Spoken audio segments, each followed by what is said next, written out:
What's going on, people? We are Tottenham TV, back here for another stream for you, and this is the long haul today, guys, because we are reviewing the Hoffenheim game. 3-2 Spurs back to winning ways, and we're also going to be looking ahead to the game against Leicester this weekend, Sunday, 2 o'clock kickoff at the Tottenham Hotspur Stadium, where we look to get our first win in the Premier League since Southampton, isn't it? Yep. Bloody hell. It's actually mad. 2 wins since the end of November, right? Because the City win was in November, wasn't it? Yep.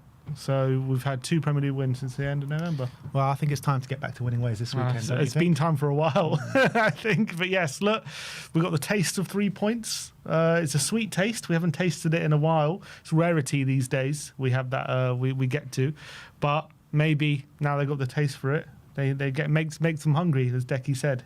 Let's hope he wants so. to eat. We're hungry and Sunday. we need to eat. But yeah, look, I'm feeling a lot more calm today as we got those 3 points yesterday. It was a much needed one as well, which we'll get into in a minute. But let's get into the Tottenham update. A few bits and pieces to get through with the last 24 hours of Spurs news. But first and foremost, a big up to Stocks FC, great company that have been sponsoring us for the last month or so. Footballer trading platform, and if you sign up with our link QR code on screen right now and link in description below, you get 5 free loan players, which means you get packs to open, 5 packs, 5 players, and any profits the players make you get to keep by the end of the loan duration. And we've been having a lot of fun of recent days on Stocks FC, haven't we? Because a lot of our predictions coming to fruition. Exactly, you got to listen to us more often, guys. You got to be listening to us because you'd be in the money right now if you did. Let's go and have a look at our portfolio. So Richarlison, massive 126% increase since we brought him in. And we brought him in just after we heard about the news of Solanke being injured. And obviously he's come in, he started yesterday, he's scored against Everton, and now people are thinking he's going to get an extended run in the team. Now Solanke's confirmed out till March, so he's gone up. Romero, everyone's gearing up for his return, he's up 33%. We told you about Kevin Sade, that he was potentially going to go up after all his kind of stocks got deleted. Now he's up 22%. Van de Ven now out of nowhere, in anticipation of his return, he was down about 20%. Now he's up 15%, so he's improving. We know Foden, Decky, Mateta now all up. And the big losers as well the losses are starting to decrease, with Becker was down 30% and he's only down 3% now.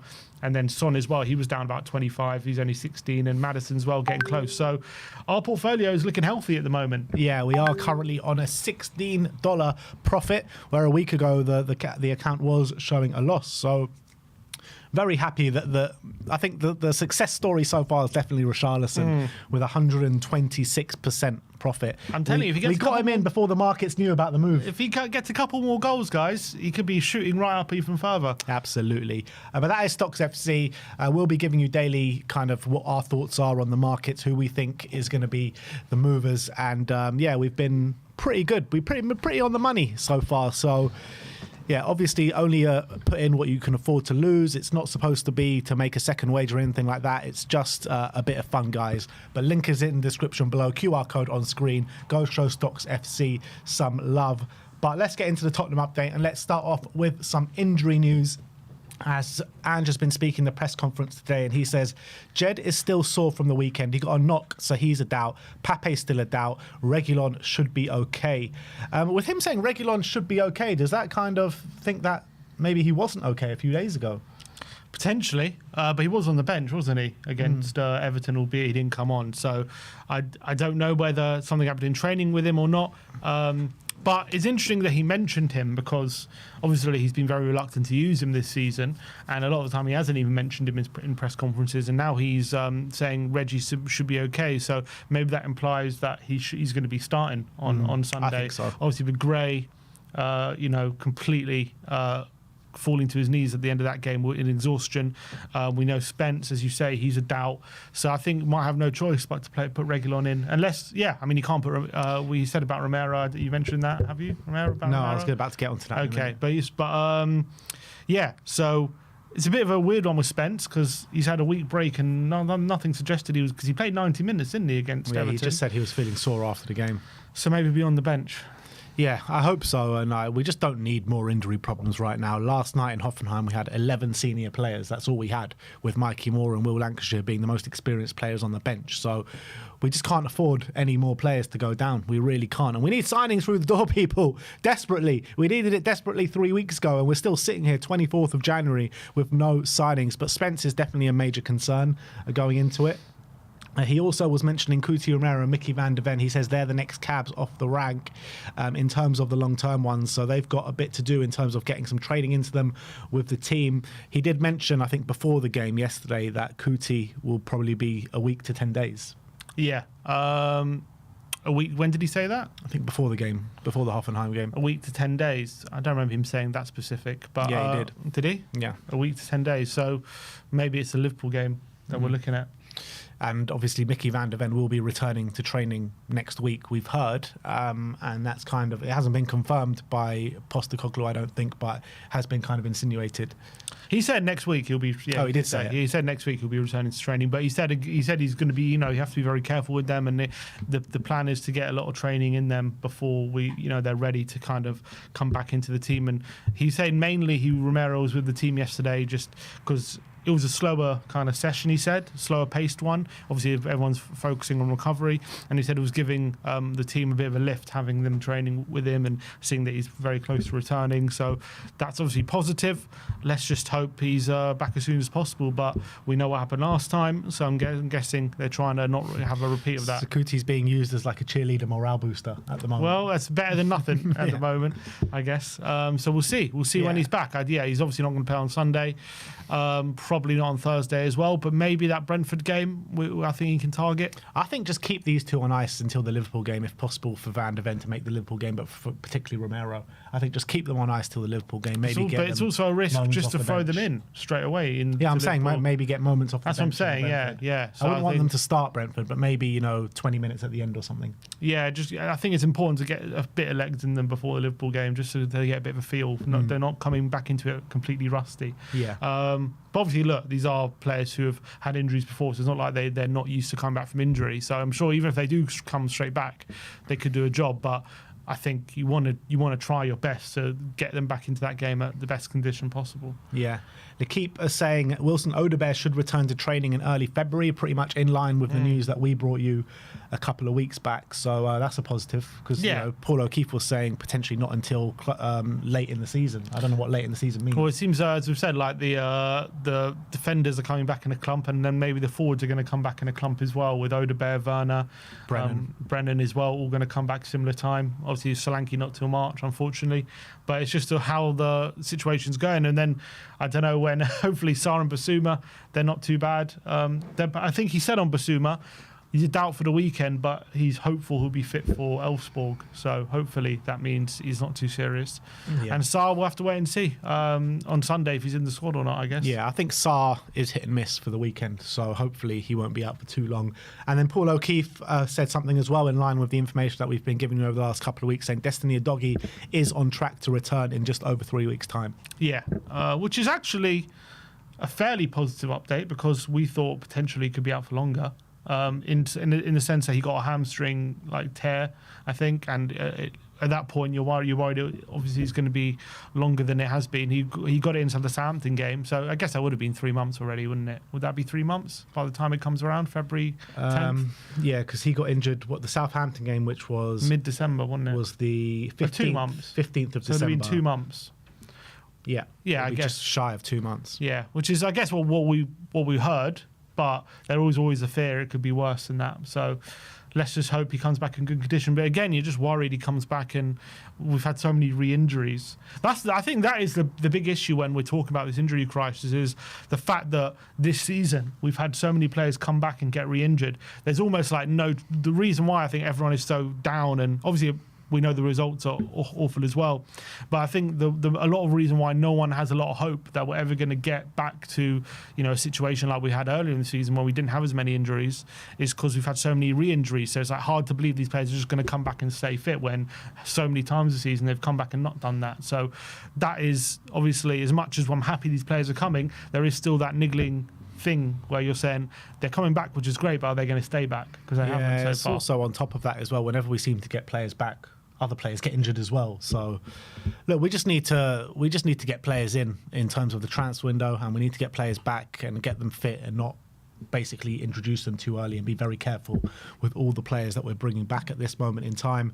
Let's talk about some potential transfers. We're going to go to the Daily Dibbling. Florian Plettenberg giving us his daily update on Tyler Dibbling, saying RB Leipzig continues to do everything possible to sign Tyler Dibbling. After initial talks, RB have the impression that 18-year-old super talent from Southampton is open to a move to the Bundesliga. RB want to sign Dibbling either now or by the latest at the start of the new season. Tottenham also remain in very concrete talks with his management. Look, obviously a player injured at the moment, so he can't come in and help us in the immediate future, but maybe he can. If we can sign him now, he'll definitely offer a good option in about a month's time from now into the end of the season. But I just can't see him leaving Southampton in this January transfer window. But I think he'd be a really good option for the summer, like we've all spoken about. I agree, but it's all in a way, it also not causes a problem, because I know Dibbling's a great player and I'm a big fan of him. I wouldn't mind him, but you sign him and all of a sudden, you've got him, Moore and Odebear in the team who you all need to, they've all signed for you, right? They're all here because they want to play. They're all obviously high potential players. But then you've also got Son there, you've got Brennan there. So all of a sudden, we know we need a winger of like who's a bit older with star quality. And all of a sudden, you're looking like where's the room? Who do we? We have to sell probably one of these players if we want to bring another one. If we bring in someone like Dibbling, so like bringing another 18-year-old, like is that what we really want right now when we're trying to up the kind of experience in the squad? It just clogs up another space where you need a world-class talent, but. It's also, he's a great talent as well. Exactly. I do agree with you to a certain extent. I've been very consistent saying we need kind of proven quality to come in. But I do feel like Dibbling is like an exceptional talent. From what he's shown in Southampton, in the worst side in the Premier League, he's been a shining light in the Premier League, never mind just in that Southampton team. He's been class every time I've seen him play. I don't disagree. I'm sure he'll be good for us, even in the short term, but is he at the level right now where to bridge the gap in the short term? It's probably going to take time for him to get to that real level where he's at a level where he's getting us near the top of the league. So yeah, no, I agree with that. So as much as I want to sign him, I think we should. It shouldn't again negate signing a higher level, more experienced player in that position. But I don't know if we do that, if we're committing such a big fee to him. I think we would say he's probably our winger signing. I don't see us doing both. Probably. And it'll just be replacing Timo Werner in the squad. Which isn't bad, but, we need, a proper would you be happy with that? If our wingers for next season, you go into it with, on the right-hand side, you got Dibbling and Johnson. On the left-hand side, you got Son. You got Odebear and Mikey Moore. And Odebear can play both sides. Would you be happy with that? I mean, I think on paper it's good, but I don't think for next season, is that enough to get us where we want to be? Maybe. I mean, they're all so young. That's the thing. And obviously Sonny's not getting any younger, though. It's like we don't have any. It's like extremes there. It's either someone really getting on a bit, or like a teenager who's still developing. I'm not saying they're bad options, and I'm like, if you ask me in 3 years' time if those were options, I'd be like, that they could be an amazing options. But for next season, they might still be lacking potentially. Yeah, it's a very good point. But I just feel like when someone as special as Dibbling, and I do believe he's that special, that you do have to just kind of snap him up. But look, your concerns are definitely valid, and I share the same concerns. But I just would kind of do the deal because he's that good. I really believe that. But then you have to accept that you have to be patient. It's also true.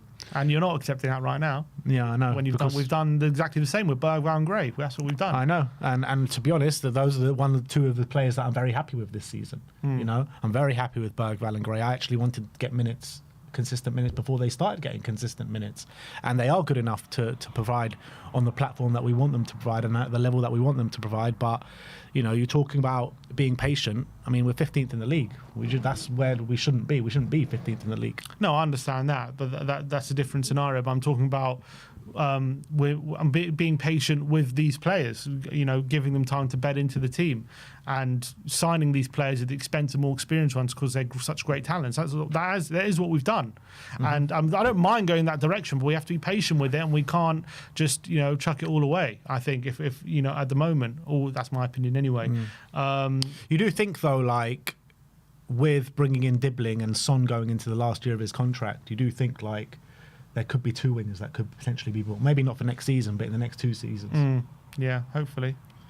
So anyway, let's talk about a new name into the mixing pot, and that is Evan Ferguson. As Jacob Steinberg says that Tottenham are one of the clubs interested in bringing in Evan Ferguson, should he be allowed to leave on loan. I mean, not really getting too much of a look in at Brighton. I mean, you cast your mind back 2 years ago, he burst onto the scene at 18 years of age, scoring bundles of goals. He looked like such a physical presence up there for someone of his age, or even not of someone. He just looked like a physical presence and someone that can put it in the back of the net. But injuries are seeming to have taken his toll on him. He can't seem to get on the pitch consistently, and when he does, he doesn't really set the world alight. Yeah, you're right, and he's really struggled over the last year, to be honest, and he hasn't seemed to be the same guy who was set the world alight when he, as an 18-year-old, when he was scoring goals for fun. He even scored a hat-trick last season, I remember, against Newcastle, and everyone thought, okay, this guy's really arrived, and due to injuries and lack of consistency, he just hasn't kind of gone on from that, built on that,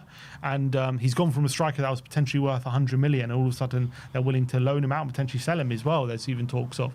So is he a guy right now on a short-term loan that's going to help us massively in the short term? Are we better off giving those minutes to Lancashire? Or B, he's not giving those minutes to Lancashire. So is he going to come in and kind of allow Lancashire to go on loan and then trust him a bit more? Potentially. I don't see getting Ferguson in, to be honest, making a massive difference to us, as much as I like him. I think it could make a bit of a difference over the next month, but obviously in 6 weeks' time, Solanke's going to be back, and then we'll have, hopefully, fingers crossed, we'll have Solanke and Richie, which we haven't had all season, and we'll have numbers there in that number 9 position, and then all of a sudden there won't be a massive need for him. I just would much rather a winger, to be honest, than someone like a proper number 9 like Ferguson. Or if we are going to go for number 9, I don't know if I'd rather go for me. I don't know if Ferguson would be the guy. I kind of tempted just to give Lancashire those minutes. I'm not saying Lancashire's better than him. Probably Ferguson's ahead of him, but does Lancashire have the potential to reach Ferguson's level? Probably, if given the minutes. That's kind of where I'm at with it. Like, I'm looking at Evan Ferguson, and what Brighton really need with Evan Ferguson is for him to get consistent minutes at some sort of club, whether it's at Brighton on loan somewhere in the Premier League. He just needs consistent minutes to get those levels again. And I'll prefer to give those minutes to Lancashire as opposed to really helping out Brighton and giving those minutes to Evan Ferguson. And you're looking at, from now until the time Dom Solanke comes back, you've got 2 strikers at your disposal, albeit we have heard that Lancashire might be looking at a loan move for Lancashire, but surely we can't let him go on loan now with the news of Solanke's injury. So, but if we do let him go on loan, then I wouldn't mind Ferguson coming in, but I prefer just to keep Lancashire, like, just keep him around and give him some minutes. You know, Richarlison as well, his fitness is hanging by a thread. You don't know what's going to happen with him. So maybe we do need to bring in a loan player, but I prefer maybe to get someone a bit better than Evan Ferguson. Yeah, I think a winger. I just think we need a winger. I think that's more priority in my opinion. But then again, if we do bring in a winger and not a striker, and Richarlison gets injured over the next couple of weeks, all of a sudden we've got only Lancashire. Yeah, true. That's also a problem. But then that'll only be for a couple of weeks before Solanke's back. So I don't know. Son obviously can fill in that role sometimes. I just feel like we need a winger, a real winger right now. Probably need both, to be fair. Yeah, but a winger is a winger striker. Moani just would have been put like a winger who can play up front as well. That would be perfect. All right, last but not least, not a real update, but something to talk about anyway. Romano said that Wolves have a strong interest in Johnny Cardoso, and he did say a reminder that Tottenham do have an option to buy the player for 25 million euros in the summer. Not only do we have a buy option, but we've also got a sell-on fee percentage, 35% of the transfer. So if Wolves were to buy him, we would get 35% of that. But Edu Burgos from Dario AS out in Spain says Johnny Cardoso will not be leaving Betis this month. Do you feel like he is a player that we are going to end up signing maybe next summer? I think there's a good chance. At that price, if we really believe he could fit our system, I mean, at that age, at that price, I think it's such a low risk kind of deal. I think we'll probably definitely look. It depends how his second half of the season goes. I know he's picked up an injury this season, but he's back fit playing. From what I've been hearing, he's having a very good season. From what I've been hearing, he's doing really well, on a general basis, pretty consistent. He's an absolute monster when it comes to the amount of defensive attributes he has, and he's pretty decent on the ball as well. But he is still quite young, and he's still got developing to do. Is he necessarily a better player than Basuma or Bentancur right now? I'm not convinced. But he's also quite young, and maybe we believe he's got more attributes than those two to really fit our system. So I think obviously depends how the next 6 months goes. That's the real truth. But I think there's a good chance we do it, yeah. And something's just come about. Spurs have just officially announced that Tottenham Academy goalkeeper Luke Gunter has joined National League side Wealdstone. Raiders. On loan until the end Raiders. of the season. So That the is Wealdstone Raider will be keeping a close eye on you, Luca. We have to get him on the channel. Yeah, we have to get the Wealdstone. Where is he? Anyone have a contact? You want some? I'll give it you. Oh, that's amazing. Oh, that's great. I love that. But no, good for him. He's going to get some consistent minutes in the National League. And every time I've seen him play, whether it be for the under-21s, I've been really impressed with him. Really impressed. Yeah. For some reason, you said he hasn't been playing for the under-21s this season. I think he has started playing more recently. Okay. So, yeah, he had some really good appearances in pre-season, didn't he? So let's just hope he can carry that on. Obviously, we've got some really good young keepers at the moment. With on loan, got Keeley, just got Player of the Month in the whole of League One. Not even an Orient Player of the Month, the whole Player of the Month. Now you got Gunter there. You've got on our team, you've got Austin, who's our third choice keeper. You got Kinski, who's 21, and Vicario's not even old. Isn't Josh Keeley scored the same amount of goals as Richarlison this season? He has, yeah, unbelievable. Well, no, Richarlison's got 2 now in all comps. But yeah, so look, chock-a-block for attack. That's what it should be, to be honest. And if they don't make it here, if they're good talent and you get good money for them, that's kind of what Chelsea do, isn't it? They just have so much talent, and if they're kind of can't fit in your squad, you sell them for good money, and that's kind of what I think that's Levy's wet dream, and that's what he wants to do. Yeah. Absolutely. So that is your Tottenham update for today. Let me know in the comment section below your thoughts regarding all the news stories we brought to you today, and we move on. And now it's time to look back at the Hoffenheim game yesterday. Hoffenheim 2, Tottenham 3, and Spurs got back to winning ways to really put some authority in the Europa League group stage. Spurs now sitting, 4th in the league there? But sixth in the league. We were 4th when we won, and then we dropped down to 6th after the 8 o'clock games. But yeah, I think it's not signed, sealed, and delivered that we get in the top 8, but we've put ourselves in a really good chance, haven't we, to get in that top 8 now? Yeah. I guess I did a lot of breaking it down last year in terms of how analysis of that top 8, and I think we can go into that. But in terms of the game, I think we'll talk about that first, and we'll go into the kind of permutations, as you say, about the top 8. It was a struggle yesterday. There's no doubt about it, and we started off really strong, and I think you need to do that in the situation that we are. Just try and get as many goals as possible early, and try and kind of win the game and see it out. And kind of we obviously took the 2-goal lead, and could have been more in that first half. With Bergvall missed a really good chance, Porro missed a good chance, Son probably could have had one more as well on top of the goal he scored.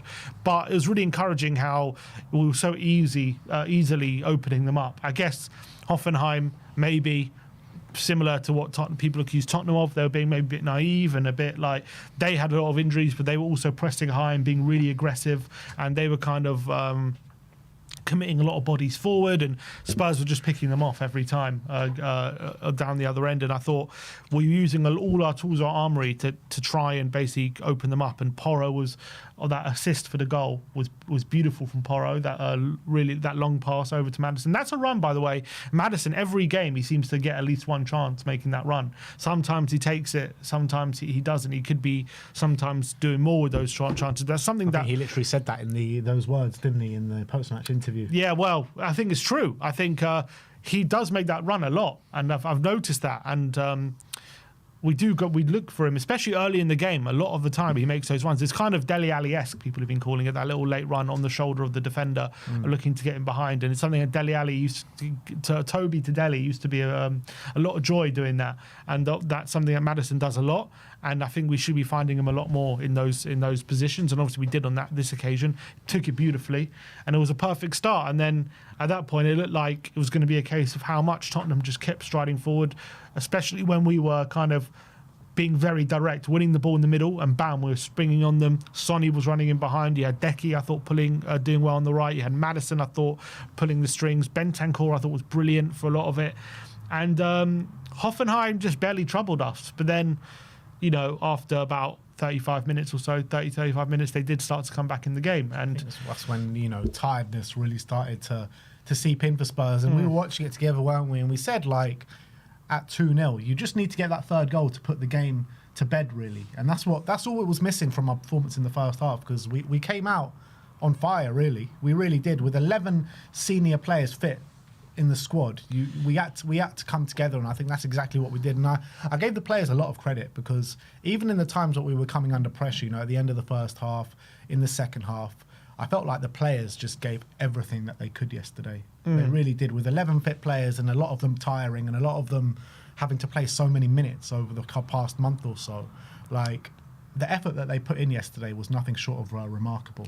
Yeah, I think the youngsters especially, they're, as Maddison said after the end, they're churning out 90 minutes after 90 minutes. And they're putting an incredible effort for the team, and the level they're playing at such a young age is very, very impressive. And I think Bergvall ran his absolute socks off yesterday. Archie Gray in another different position yesterday at left back, I thought was probably one of our better defenders as well. I thought he did brilliant all round. I thought he kept up his standards really well.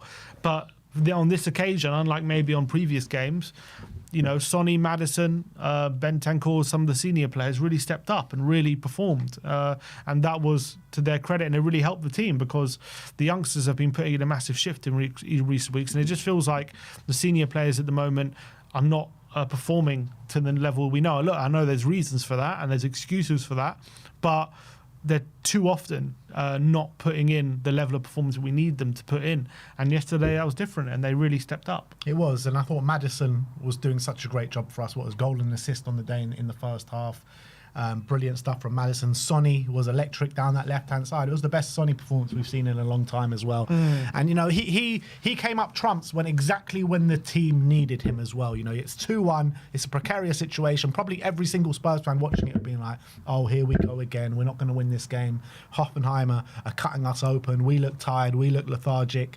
And then up steps Heung-min with a finish out of the top drawer, really. That finish for that third goal is what we've been accustomed to seeing from Sonny for so many years now. And for one reason or another, it's just not been going right for him in front of goal. And the first one, a bit fortuitous with the deflection. It kind of looped over the keeper. But that second one that he scored to really put the game beyond doubt was really was sensational, I would say. Brilliant. And it was actually super, super clinical, because that was the only shot we had that whole half. Yeah. And so it was literally pretty much one of the only times we had to attack them. And so literally he got that moment and we had to take it. If we didn't take it, I think we probably end up not winning that game, potentially even losing it if he doesn't take that chance. So it was a super important moment in the game, and it was a really clinical moment, and he absolutely arrowed it into that far corner, and it got us to 3 points, which really puts us in a good position. So you could see in that second half it was hard to watch. I think Sonny even said after in the end of the game, it was definitely at times that second half was really hard to watch, because they were,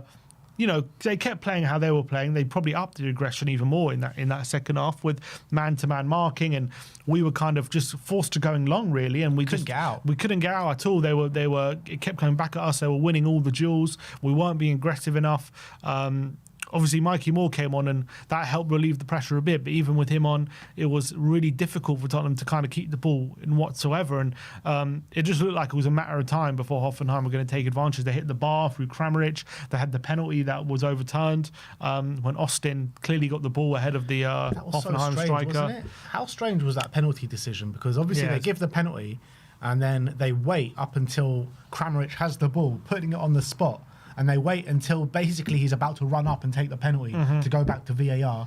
And then he's looking at it like about 6 or 7 times over to see that's not a penalty. I mean, it was clear. Yeah, I mean, it was clear as day. You need one look at it, you could see he gets the ball. Yeah. I don't know why he needed like 10 looks at it. He's like, did he get the ball? Then it's like, no, he's clearly got it. Just overturned the penalty. And massive credit to him yesterday, by the way, Brandon Austin. Yeah. There was that one save down low really quickly. I think it was going through a few players as well, so he would have seen it late. So Brandon Austin, brilliant stuff yesterday. And again, I mean, I'll keep mentioning it, but I'll mention it again that it just makes a mockery, these Brandon Austin performances, of the decision to pick Fraser Forster over Jed Spence in the Europa League squad. Yeah, he's done very well. Credit to him. Albeit it probably wouldn't have made a difference yesterday because Spence has been feeling a knock. Yeah, but credit to Brandon because it's not easy waiting for your opportunity like he has done. And unfortunately for him, as soon as he's got his opportunity, we've already got Kinski here, and now obviously Vicario is on his way back. He's not going to be too long behind. So I do feel bad for him, but maybe these performances, maybe similar to like Emi Martinez. I'm not saying he's Emi Martinez level, but remember when Emi Martinez had to wait many years for his opportunity at Arsenal, and then all of a sudden, I think it was an injury to Leno, and he got his opportunity and he was brilliant for like a few months.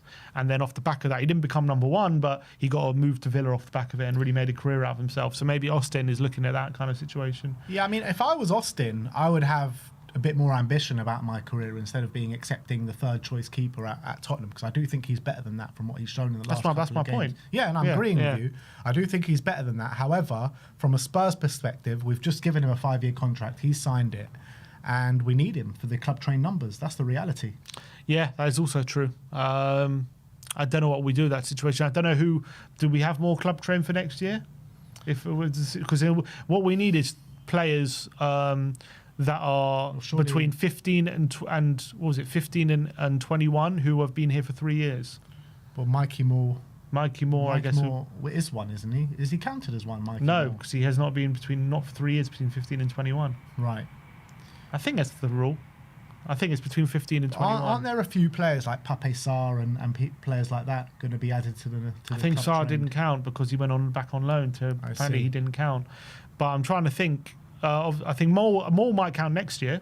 Yeah, Mole might count next year. Lancashire probably counts next year if he sticks around. I'm trying to think. Anyone else in the comments can help us? But obviously Whiteman's probably going to stick around. That's 3. We need 4, don't we? Yeah. So maybe that's assuming that we're in Europe next season. We might not even be in Europe true, next season. true. That's fair. I mean, not a fair assumption. Unless we win the Europa League, I think we can safely say. Well, any of the competitions. Oh, that's also true. Yeah. If we win basically we need to win a trophy to get back into Europe next season. That's I think that's fair. That's fair to say. I think But anyway, look, I think all in all, it was a really good performance in the first half. We showed a lot of grit as well in the second half to see us through the game. Ben Davis. I thought Ben Davis was brilliant, particularly in the second half when, backs against the wall, the amount of clearances, blocks, interceptions. I mean, he was putting his body on the line, wasn't he, Ben Davis, yesterday? And I think a much better performance. His first game back wasn't the greatest performance, but I think he's come back and, Mr. Reliable, as everyone likes to call him, Ben Davis, and he showed that yesterday. Yeah, definitely. And it's a welcome return for him. I know he came back into Everton. We changed that back 3 and we were a bit of a mess. But people forget, or I don't know if people forget, but before the injury, he was injured. He's playing really well, and he was being a really consistent performer for us. And obviously, he's not Van de Ven level, but he's still doing a really good job for the team. We're getting some good results. Before actually, Davis got injured, our results weren't bad, even with the injury crisis. I think we beat City. I know I think we dropped points to Fulham, but we got a draw there. And then I think then we lost to Bournemouth where he got injured. That was it. So obviously, I think the results really took a real bad turn for the worse when he got injured. That was when it really started getting terrible. So hopefully with him back, the results can somewhat stabilise potentially. Yeah, I hope so. We'll have to wait and see what happens. We don't want to overplay him as well, and for him to start getting niggling injuries and reoccurrence of an injury and get fatigued and everything like that. But yeah, yesterday, all in all, I thought he was brilliant in terms of the job that he did for the team. 2 players as well. I think our 2 best players on the day were probably Maddison and Bentancur, in my opinion. Bentancur, I said it in the preview, sometimes when Bentancur comes back after a little layoff, he looks a bit sluggish, not really at it, but it was the opposite yesterday. I thought he was bang at it in the middle of the park. Yeah, and I guess it's a bit different because he's come back from a concussion, which I'm not saying is not serious. It can be serious, but I'm just saying it's not like a physical, like a muscle injury or something where maybe he might have got over that concussion a lot quicker than say a niggle or something like that. So I don't know how long he was back in training for, but he definitely seemed on his game. What I like about Bentancur, it can sometimes go against him, but yesterday definitely went for him, is that he plays the ball a lot quicker than Basuma, and especially in a game like yesterday when it really helps to be really direct and it really helps to exploit that space when Hoffenheim are leaving that space in behind. I thought every time he got the ball, he was playing it very quickly, either into a Maddison or into a Declan. It's just set us up on that attack very quickly. He started both goals, didn't he, in the first? Yeah, and the second and the third one, he won the ball in the middle. He won the ball in the middle of the park, gave it to Mikey very quickly, and bam, we got the goal. So I think that worked very well. But obviously, there are some games where it calls for a bit more patience, and sometimes he rushes things, I feel, and that sometimes works against him. But I thought in a game like yesterday, it was perfect. And I thought not just on the ball, off the ball, winning those second balls. How many times they pulled the ball back to the edge of the area and he's just there to mop up and make sure no chance comes of it. I thought he was brilliant in that aspect as well. So obviously with Basuma out, really great timing for him to come back, and we're going to need him. But it's just so for every time we know with Bentancur, I don't know what has been his longest stretch being fit ever since he's come back. I don't know, because every time something happens. So let's just hope from now to the end of the season he can kind of stay injury free. I read somewhere on Twitter, I can't remember now who said it. It might have been an ITK, and if so, maybe take it with a pinch of salt. But I read somewhere that we might be offering him a new contract, which would be interesting if that was the case. I haven't seen any of that, but. Yeah, I mean, it'll be interesting to see if we are offering Bentancur, because I think he's got the quality, right, to be a rotation option in the midfield for us. I do believe that, but I mean, we just can't seem to get him consistently on the pitch. That's the most. But it's not his fault a lot of the time. Yeah, maybe it's not his fault, but the suspension. The suspension was most definitely his fault. Yeah, I guess that's true. And the injuries he's just been so unlucky with injuries. Going from the ACL, then coming back, and Cash absolutely he's doing him in. And two concussions. I mean, twice. Yeah. Yeah, it's ridiculous. It really is ridiculous. But if I'm going to say who I'd prefer to sell between him and Basuma, it'd be Basuma. I prefer to see Basuma out the door than him. I think at their best, Basuma's probably the better player. Yeah, or better fit for the system, I should say. Not how I look at it. But Basuma, but I think Bentancur has more consistency, I would say, and also he makes less mistakes. I prefer someone at maybe just a slightly decreased level, because I don't think they're miles apart in terms of level. No, they're not. I'd prefer a player at a slightly decreased level if you've got that consistency about you. Basuma is just too erratic in terms of his form ever since he's joined here. I said it. I mean, we were having those debates at the beginning of the season. I was saying I would have sold him last summer, and he's done not much this season. He has had good games, but he's done not much to really sway my mind this season. I think that's harsh. I think he's been actually pretty good this season, I think, by and large. And but the problem is, whenever he makes a mistake, it really gets highlighted, and it gives people more ammo against him in terms of evidence of him being inconsistent. And no doubt about it, there has been bad performances from him this season as well. But I actually think, by and large, when he's being fit, and especially in the periods where he's rotating with Bentancur, he's been pretty good. I don't think he's been too bad, and he has some really good performances. But when he's been overplayed, and there also has been inconsistencies in as well, he just makes some silly mistakes. He loses his concentration too often, like the Arsenal thing. Like, that happens. Like, Bentancur doesn't do that as much as Basuma. And so from that point of view, when it's a very important position, that 6, where you need someone who can just keep their concentration all the time. Like, you can see someone like Rodri. I know it's not going to be easy to get someone like Rodri through the door, but the main thing with Rodri, obviously he's an amazing player and he's like incredible quality, but he just never makes mistakes. He never gets caught on the ball. He always, even if not every pass from him, he has to be a line splitting pass or unbelievable pass, or he has to drive past, but every time he gets to the ball, he does it, but he picks his moments to do it, right? But the most important thing from Pep's point of view is, when he's on the pitch, he won't make a mistake. And unfortunately, with Basuma, you just can't have that trust. Yeah, and look, every time Rodri's on the ball, it seems like he's got like a million seconds or a million minutes like on the ball. He just seems to be always in space, but that's just concentration. That's just because of the way he plays, the positioning that he takes up on the pitch, and how smart he is on the ball. Basuma, whenever he's on the ball, he just seems like rushed and erratic. I mean, not all the time, but I mean, it just happens way too often with Basuma. That's what I'm trying to get at. And ever since joining, don't get me wrong, I think he has improved this season somewhat, but I've never been fully convinced with Basuma ever since he's joined. Yeah, that's the reality. He's never really, apart from those first 10 games, in terms of real consistency at the top level, he hasn't really had it. That's the truth. I mean, who would you prefer? Because I do think one of them have to be the Fall Guys this summer. Yeah. So which one would you prefer to sell? At the moment, probably Basuma, I would say. Yeah.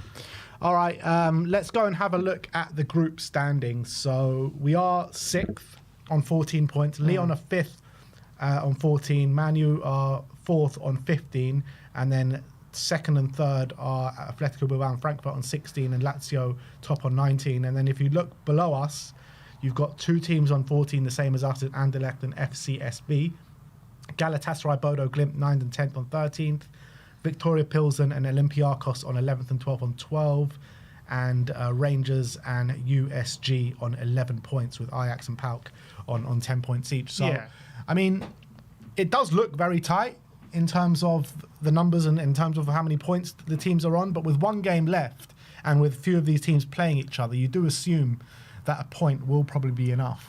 Yeah, so only 9 teams in terms of the table can catch us. I mean, I say only 9, that is a significant amount. But when you add into the fact that 5 of those teams would have to finish above us, would have to get more points than us in the last game week, even if we lose, there's still a pretty decent chance that we could be in that top 8. But if we do lose, that means Anderlecht and FCSB would only need a draw, and then I think another 3 of those teams would need to. Another 2 of those teams would then need a win. So we need wins. So it's not that unlikely if we lose that we drop out. But if we get a draw, then that means that cuts the teams that can finish above us to only 6 teams as opposed to 9, and that would also mean that 5 of those 6 teams would need to win on the last day if we get a draw for us to drop out. So if we draw, it's really highly likely that we get through, albeit there is still a chance that we drop out even with a draw, because if I was looking at some of the fixtures that those teams have at the last match day, and they're not all the hardest fixtures, to be honest. So there's a chance that 5 of those 6 teams do win, but we have to just do our job. We got Elfsborg on the last day, who obviously they're 19th, but they're battling just to stay in it. I'm guessing there's a chance they drop out. So if they lose, I'm sure they got their own motivations. Yeah, it's unlikely that they drop out. Well, yeah, I mean, Elfsborg are on 10 points, right, on 20th.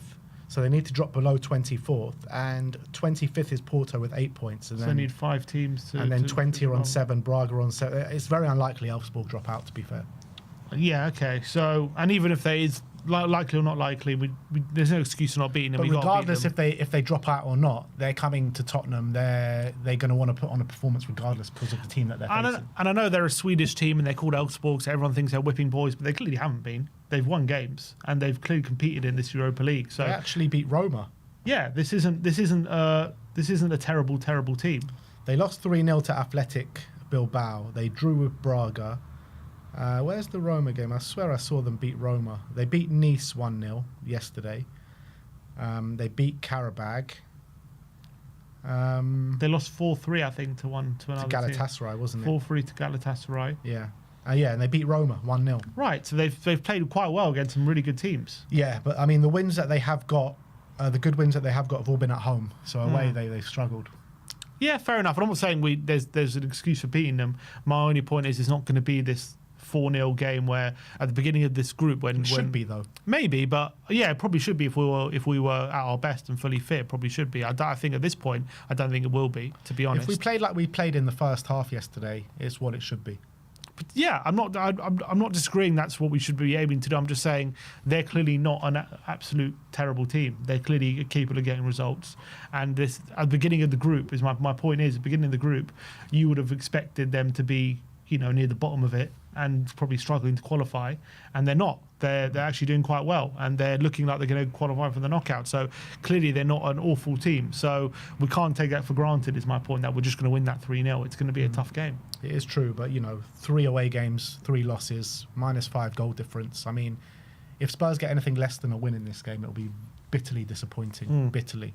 So we have to win that game, and if we win, we'll put ourselves in a good standing in the group, and not just the group, but also the seedings going into the last 16. Yeah, and that's really important. And obviously, we need to just have that respite in Europa League, so we can kind of, if we can wait till March, as Andrew was saying after the game, if we get that top 8, once the Europa League comes back in March, we could hopefully have a lot of players back, and once we have a fully fit team, we don't fear anyone. And I think that's the right mentality. And I've always said, and I maintain it, I do think the way we play could be really good in knockout football. I really do think that. So I think if we can get our players back and we can be in that top 8, I think that's vital, because if we don't finish that top 8, if we drop out, if we have to play Europa League football in February, we could easily lose that tie, whoever we play. So I think if we can wait till March, get the players back, be a bit more confident and fresher, and have a lot of those players and play our football. Honestly, we can beat anyone in that tournament. I really believe that over 2 legs we can beat anyone. A fully fit Spurs. Yeah, I feel like the teams to watch out for in this tournament are Lazio, Frankfurt, Athletic Bilbao, and probably Galatasaray. I'll put Galatasaray in there if they can keep Osimhen for the second half of the season, particularly. Those 5 teams, I would say, are probably the strongest in the tournament.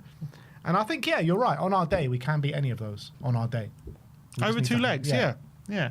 That's the thing. Athletic Bilbao, obviously, probably the best of the lot. Yeah. Maybe Lazio have obviously done the best in the group stages, but it doesn't always work out like that. But Athletic Bilbao got embarrassed yesterday. Yeah, 2 days ago. 4-1 by Besiktas. They are doing very well in La Liga, obviously. Was that Ole Gunnar Solskjaer's first game? It was. Yeah. Incredible. And they played a very high line, Athletic, and they got exploited. Obviously, that's what people say about Spurs, but that's why it's Athletic. Frankfurt, I know they've got history in this tournament. They won it, 2 years ago under Glasner? So they've got history there. Lazio, I don't know how Lazio are doing in Serie A, but I know, again, Maurizio Sarri, he won it. Is he still my Lazio manager? I don't know if he's Lazio manager or not. He was. I don't know if he still is. Where are they in La Liga? They are 4th. So they're doing well, and I know they're quite far behind at the chasing pack for the title, but yeah, still top fair.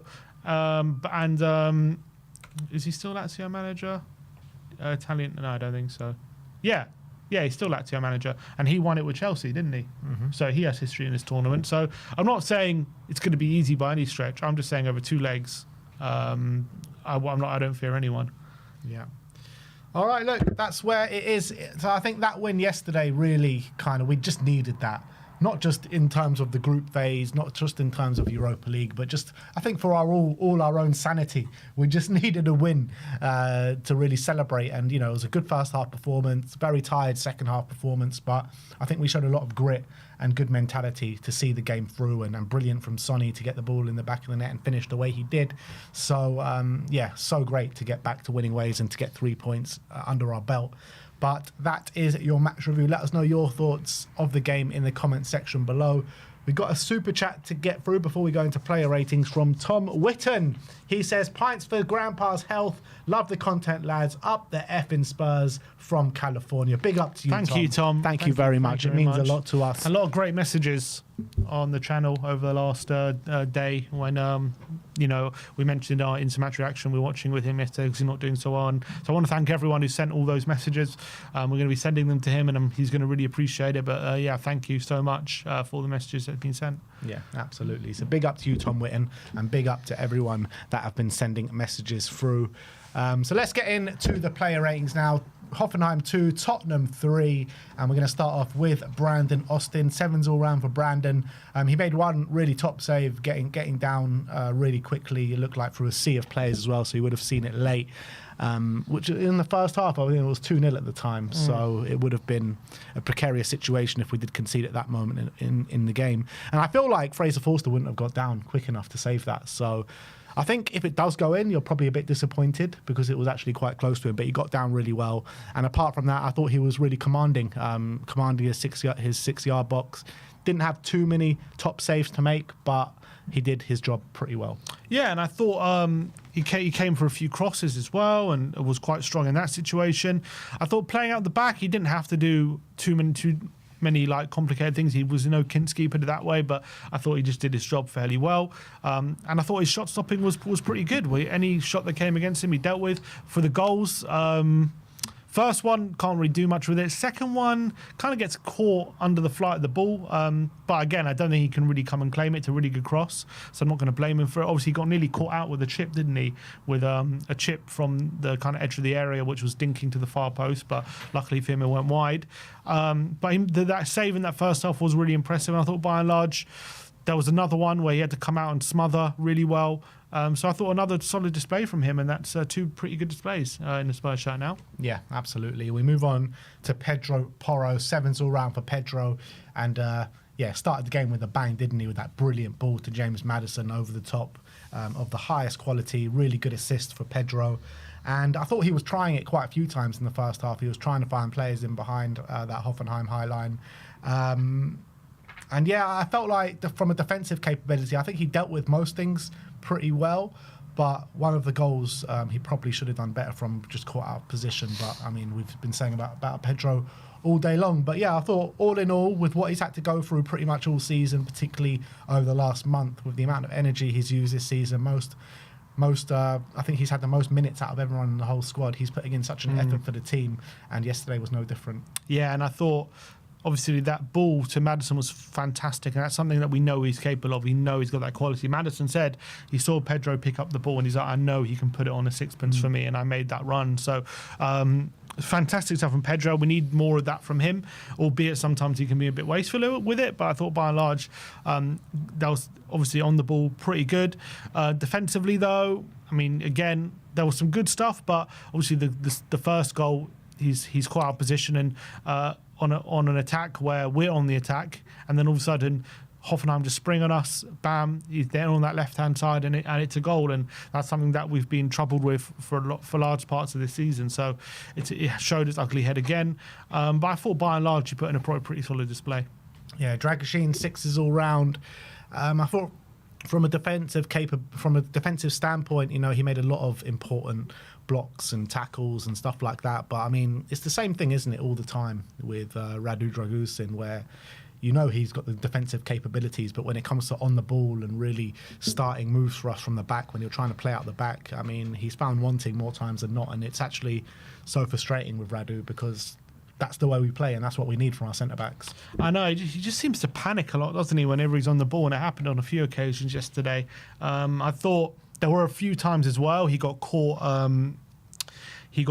kind of when crosses coming in, and I think when Kramaric got the header, I think it was Radu who lost his man, and I also think when the goal they scored late on, I don't know if Radu can be better with marking there, but I thought a lot of the time as well, when in general play, when they're whipping balls across the face of goal, he's doing a lot of clearances and he's mopping up and he's doing quite well, and he's being a bit more proactive. On the ball, I don't think there were too many mishaps, but he just doesn't exude confidence again, and a few times he was rushing it and it went out of play. So I gave him a 6. Don't think it was terrible, but nothing exceptional. Ben Davis up next. Tim gives him a 6. I gave him a 7. I thought I gave him a 7, sorry, but it looks like I did give him a 6, but there you go, it's my bad. I gave him a 7. I should have given him a 7. Yeah, I thought he was, particularly in the second half when it was backs against the wall and Hoffenheim were really dominating us and we were struggling to get out. I thought Ben Davis was putting his body on the line, giving his all for the team, and the amount of blocks, and particularly I think he made the record amount of clearances or something in the Europa League this season, which is spectacular for 17. him. Was it 17? That's a mental amount, isn't it? That is a mental amount. And look, this guy bleeds blue and white. He really does. And, you know, he gets a lot of flack from a lot of people in the fan base. And I think this season, more than not, he's been one of the better players on the pitch. So you've got to give Ben Davis a lot of credit. He always stands up for the team.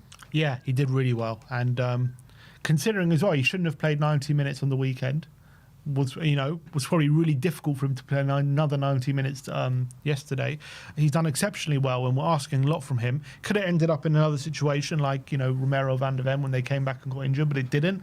We kind of got away with it, luckily for us. And I thought he did really well. And as you say, the amount of clearances he makes, you have to keep your concentration, and you can see him. I think it really helped having that experienced head at the back. We just haven't had that for months, really. Just someone with that know-how and experience to marshal the backline, making sure everyone's doing their job. It's like we've had to cobble together Gray and Dragoshin, and to an extent Spence as well. I'm not digging them out. I'm just saying they're not leaders there. They're not like experienced heads at the back, which you really, really need kind of in these games. And I think it really helped having him there, and obviously it helped us get through the game. And you could see during the game he was shouting at players, getting them in position, and he led by example with the amount of work he was doing defensively on the ball as well. Pretty good. So good play from Davis. Yeah.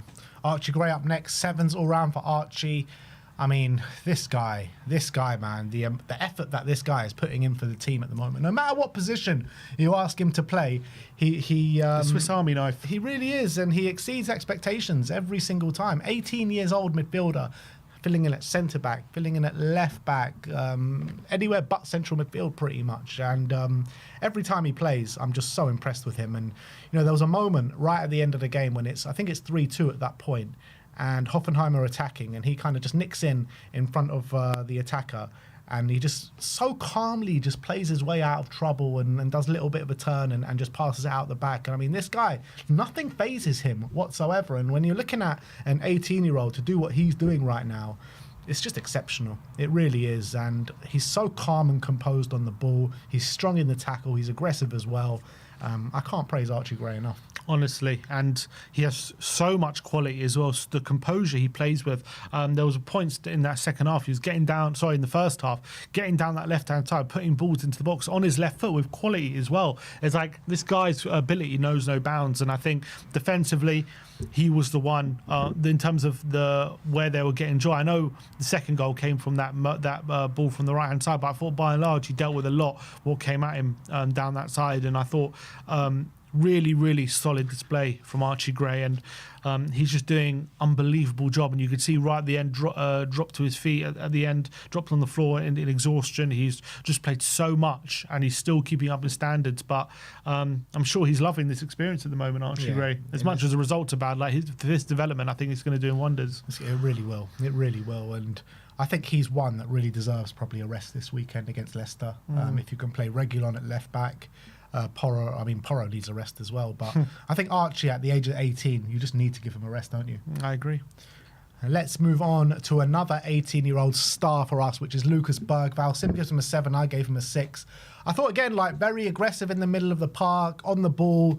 He's a wizard, really. I mean, he's just so calm and composed, a bit like Archie Gray. They've got that same kind of mentality about them. But I did feel like as the game was wearing on, maybe in the latter stage of the first half and into the second half, he was tiring through the game. So that I shouldn't really, but that's what I marked him down on a little bit. And but don't get me wrong, I love Bergvall, I really do. And the way he's playing at the moment, he's one of the first names on the team sheet. Yeah, I thought he was tireless, really, for a lot of that game. Yeah, so I thought he got a bit of a second win near the end of the game as well, which really helped drag us through. There was a period, like the whole team, where he was really struggling, but his defensive numbers are extremely strong in this game. He got 8 out of 10 duels won.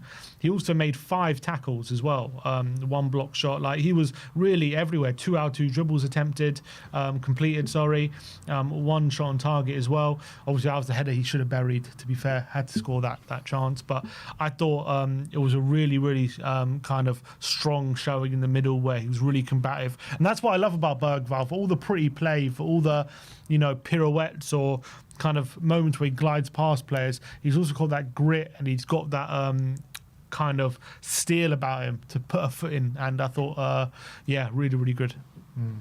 Rodrigo Bentancur up next. Him gives him an 8. I gave him a 7. You know what? Probably 8 is probably more of a fair reflection of his performance, because he was brilliant. He was like that glue that kept that midfield together. The way he was starting attacks with his quick passing. 3 of the goals all came from him, and he was just so combative in the middle of the park, wasn't he? He wasn't letting much get past him. Obviously, he was struggling in the game when most of the team was struggling in the for opening 25 to 30 minutes of the second half. But I actually thought in that period he was probably our best player as well. Yeah, and there were a number of moments actually where he would win the ball on the edge of the box, play it quickly to a Spurs player, and they just didn't have the energy to get up the pitch. And I thought that happened a few times, but I thought he was doing his job really well. His anticipation, his recovering, making sure he's picking the ball up in the middle of the park, on the edge of the area and at certain situations. Such an intelligent player. I thought his directness of his passing quickly out of his feet into a Spurs attacker was really, really important for us in this game. I thought he did a really great job, and I thought involved in, I think, the second and the third goal as well, with his interceptions and starting Tottenham on attacks. And I think if it wasn't for him, I think he really set the tone for a lot of our kind of direct moments of play, Bentancur. And I think he also won the ball the most times out of anyone in this midweek in the middle of the park. So fantastic performance from him, and really great to have him back. James Maddison, 8 all round for Madders. These are the performances that we like to see from James Maddison. I thought in the last game against Everton, he was pretty poor, to be honest. And this game, he's responded in a really positive light when the team need him the most. He stepped up I think he showed a bit of leadership on that pitch as well yesterday, which, a lot of people have been questioning him on, being the vice captain and that. Very creative, 3 key passes on the day, got his goal with a lovely finish, got his assist as well for Sonny. And I mean, those two were linking up really nicely yesterday. So I think James Maddison definitely left it all out there for the team yesterday. Yeah, he did. Went off, I think, in the last few minutes for Olasesi, but didn't kind of leave anything off the pitch. I thought he really gave his all. Brilliant goal to open up proceedings. I thought he was just adding quality. Got the assist for Sonny's goal as well, the first one with a nice ball in behind, and I thought he was making the right decisions. He was looking confident. He was looking like every time he was getting on the ball, he could create a chance. He set up brilliant ball into Bergvall for the chance he had as well, which he missed. That was a brilliant pass. I thought he was just really, really great when it came in the first half anyway. Second half, he had to dig in and he had to show a different side to his game, and I thought he defended quite well, and I thought he was getting in position and not kind of being a liability like sometimes he can be in that position. And then he got a well-earned rest, but a really top performance from one of our leaders. Yeah. Kulusevski, 6 all round for Decky. I mean, my heart goes out to Decky with what he's shown this season. I mean, he's been so good for us, and he's putting in such an effort every single game, and this game was no different. The amount of running that he was doing, the amount of duels that he was going to contest, tireless work rate for Dejan Kulusevski. But I think you can clearly see, like I keep saying week in, week out, the guy is running on empty. The guy needs a rest, desperately needs a rest, because you could just see the levels of quality are just decreasing, and that's no fault of his own. It's just because of the situation we're in, and that he needs to keep getting overplayed. Yeah, and that happened again yesterday. I thought first half he was looking all right, albeit there was some moments he could have done more. But again, I think the problem at the moment is not just he's being overplayed, but he's also being overplayed in not his favourite position. He's playing a lot of the time on the right wing, and you can see he's just not as good there. I'm not saying he can't do the job. He can play well there, but he's kind of playing too often there now, and he's kind of having to do a job way too much, and it's probably contributing to a decline in performance. You can see he's trying to beat players. There are moments, like there was that moment, there was 2 back flicks between him and Bergvall, which allowed Spurs to get away, and there was those flashes of brilliance that he still has in him.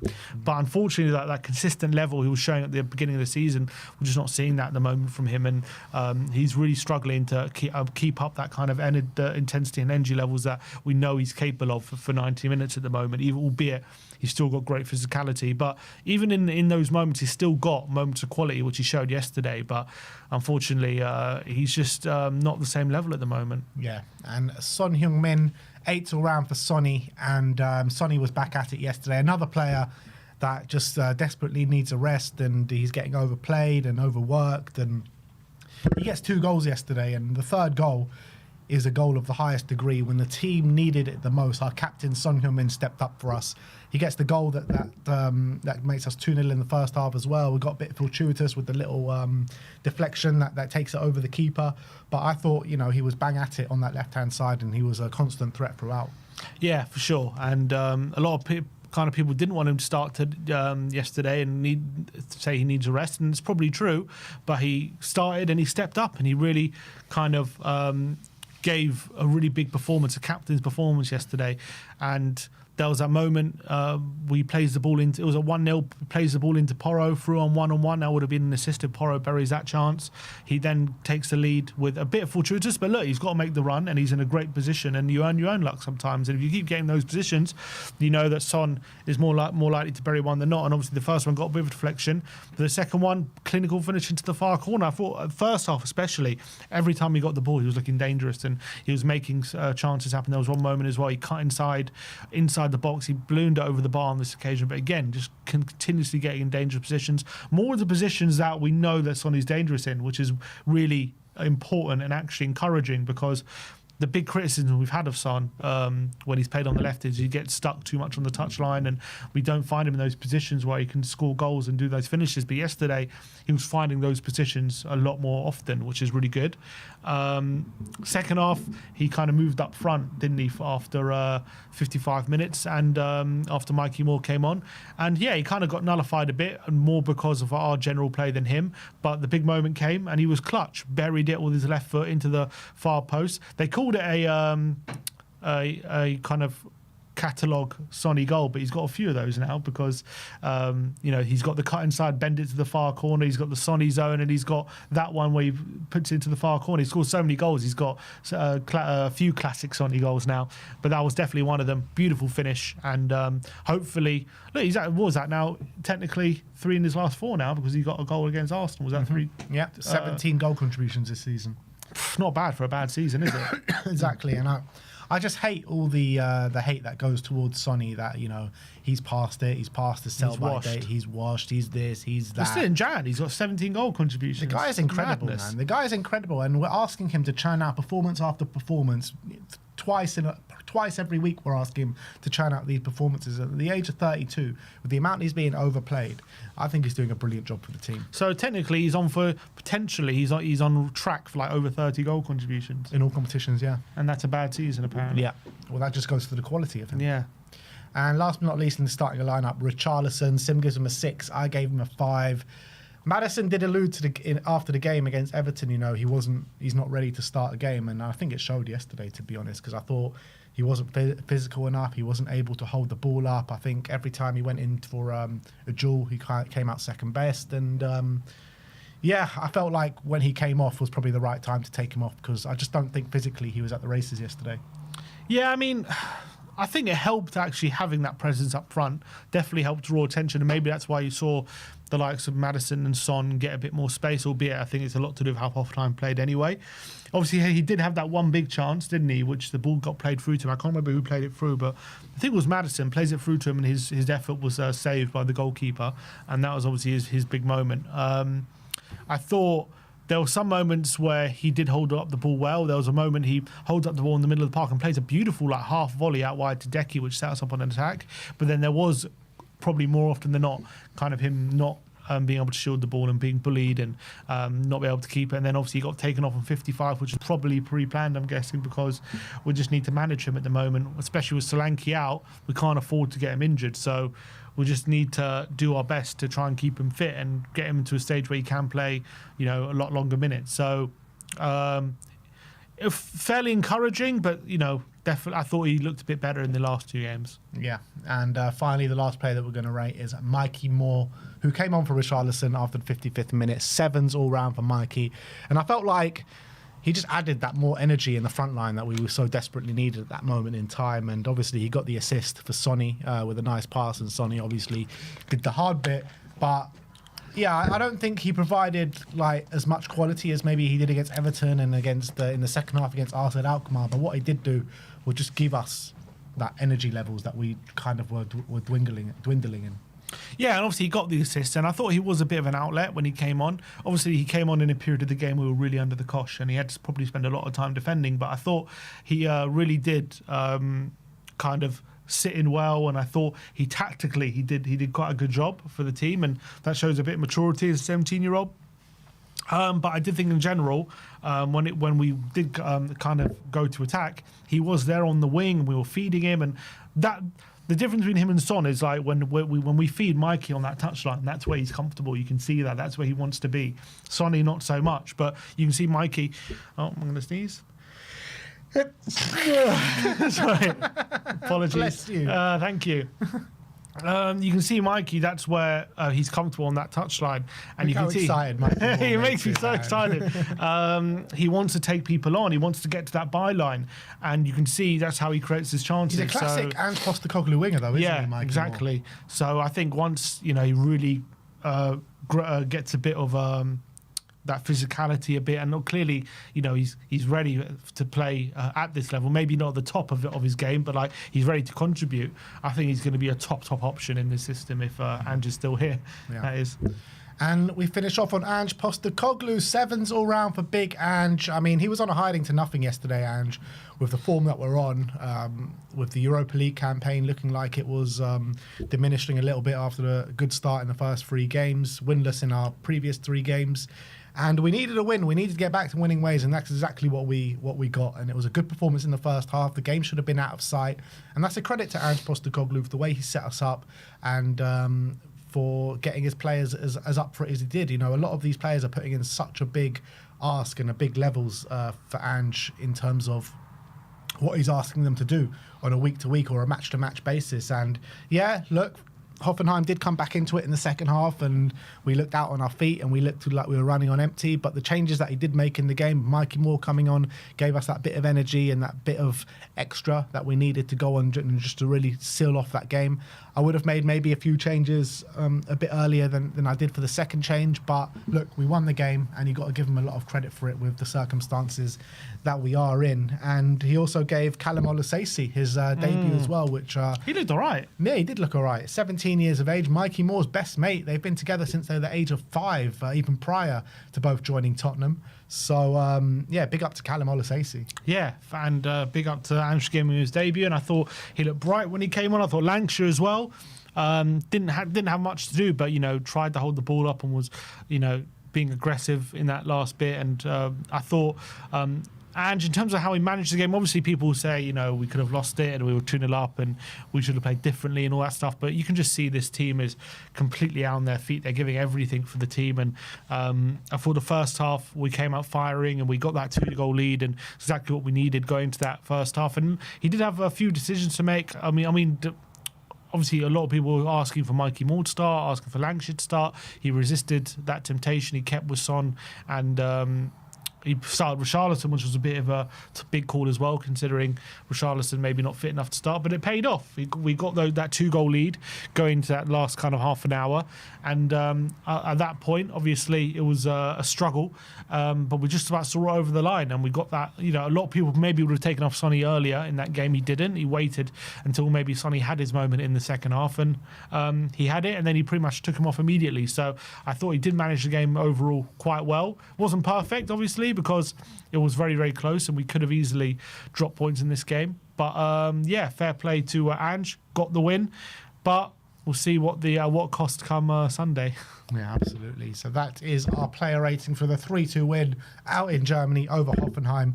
And, it's not easy to go out in Europe and win, because we rarely do it over, not even just under Ange, just over the course of the history of Tottenham. Whenever I've been following Tottenham, it's very rare to go away to Europe and actually get all 3 points or get the win under our belt. So it's a credit to the team and Ange Postecoglou for going out to Germany and doing just that. But let's move on. And let's go and see how the internet did react to the game yesterday. We go over to X. Can you refresh it, Sammy?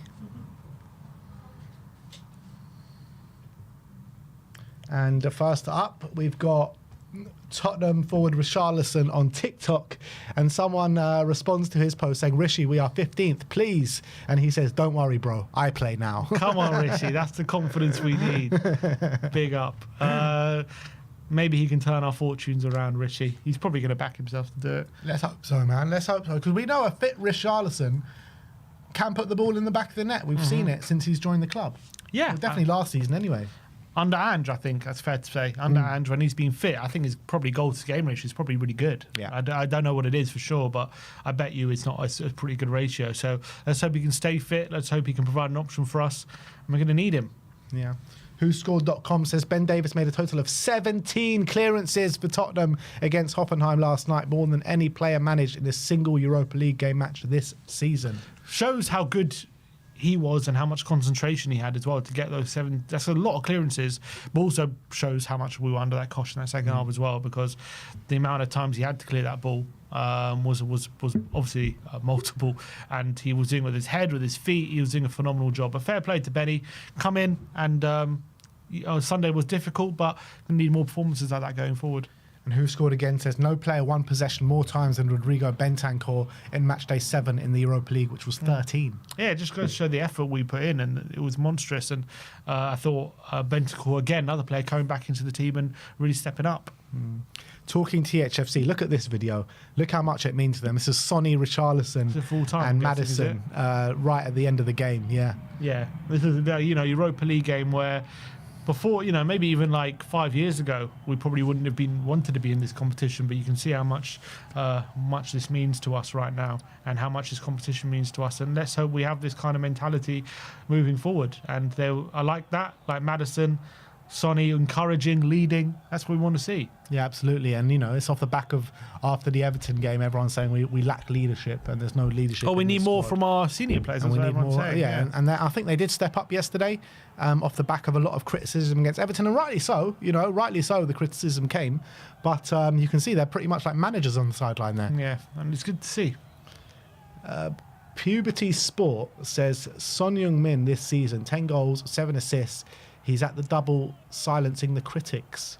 And he seems to be doing that celebration every time He likes now. shushing it. A lot of people were suggesting he's shushing the Tottenham fans after the criticism, but I don't know if he was doing that. I think it's not just Tottenham fans criticising him. I just think in general people are criticising But him. was he at the Tottenham fan? Was he at the Tottenham end when he scored? I'm that not goal? sure. I can't tell you. When he did it at the Emirates, he wasn't. He was at No, the other yeah, end I of the know. pitch. I'm talking about the Hoffenheim one. I can't, because obviously that video was circulating, wasn't it, after Everton, where people suggesting that people were calling him a wanker and stuff like that. And then now I saw some tweets suggesting was he shushing those Tottenham fans who were calling him a wanker. I think maybe people are being 2 and 2 together and getting 5. But yeah, there was some of those suggestions. I genuinely don't think though that the fans were even doing that to him. I think I it was agree. just a collective thing, Yeah, I agree. But there's obviously if you and I think he would know that. if you watch those videos, you can clearly put that narrative together. because it was just zoomed in on him. Yeah. But they No, didn't I'm have the saying bigger if you watch picture. that video and then you watch him celebrating the shushing, you can put those things together saying, is he shushing the Tottenham fan? But I don't yeah. think so. I think he's just silencing the critics, whether it's Spurs fans, whether it's fans outside of Tottenham. Or just the crowd. He's just got a lot of critics. The PFA tweeted out saying, a brace and an unbelievable milestone on a special night for Sonny. So he goes into the top 10 all-time appearance list for Tottenham Hotspur. Wow. Incredible. So what is it? Top assists now for Tottenham Hotspur. He's in the top 10 for goals, and now he's in the top 10 for appearances. Incredible. What a legend. I was looking at the numbers for appearances, yeah. Steve Perryman, yeah, is at the top with like 800. How did he get so many? That's what I'm saying. Is I don't understand how we got to that many. Nuts. I don't know how he got that much. Madness. They weren't even playing as many games back then, were I know, they? it's crazy. It's crazy. And Abby says he's unreal. This angle of Sonny's goal. Yeah, tight angle, done very well. He's done very it's well. not even the finish that's so Sonny. It's that shift out to the left Yeah, as well. bounce. Get the space, and there you go. Data ref says Bentancur made 14 recoveries, won 3 out of his 4 duels, and didn't commit any fouls in Tottenham's 3-2 win over Hoffenheim. I mean, it's very rare that Bentancur goes for a game without committing a foul. Yeah, done very. Maybe he's more disciplined in this game. Done very. That's good. It's We good needed stuff. that. That's also something that he has over Basuma. He's just a bit more disciplined. Yeah. Ayudi says, I really love when we win. I think we all do. What is Bergvall doing? He's like going in, like this is a proper like steamy moment here. What is going on? Just a little peck on the cheek. We all get a bit of when we win a game of football. Sonny, I'm not sure, was that into it. You need like the Titanic music in the background. Start a love story.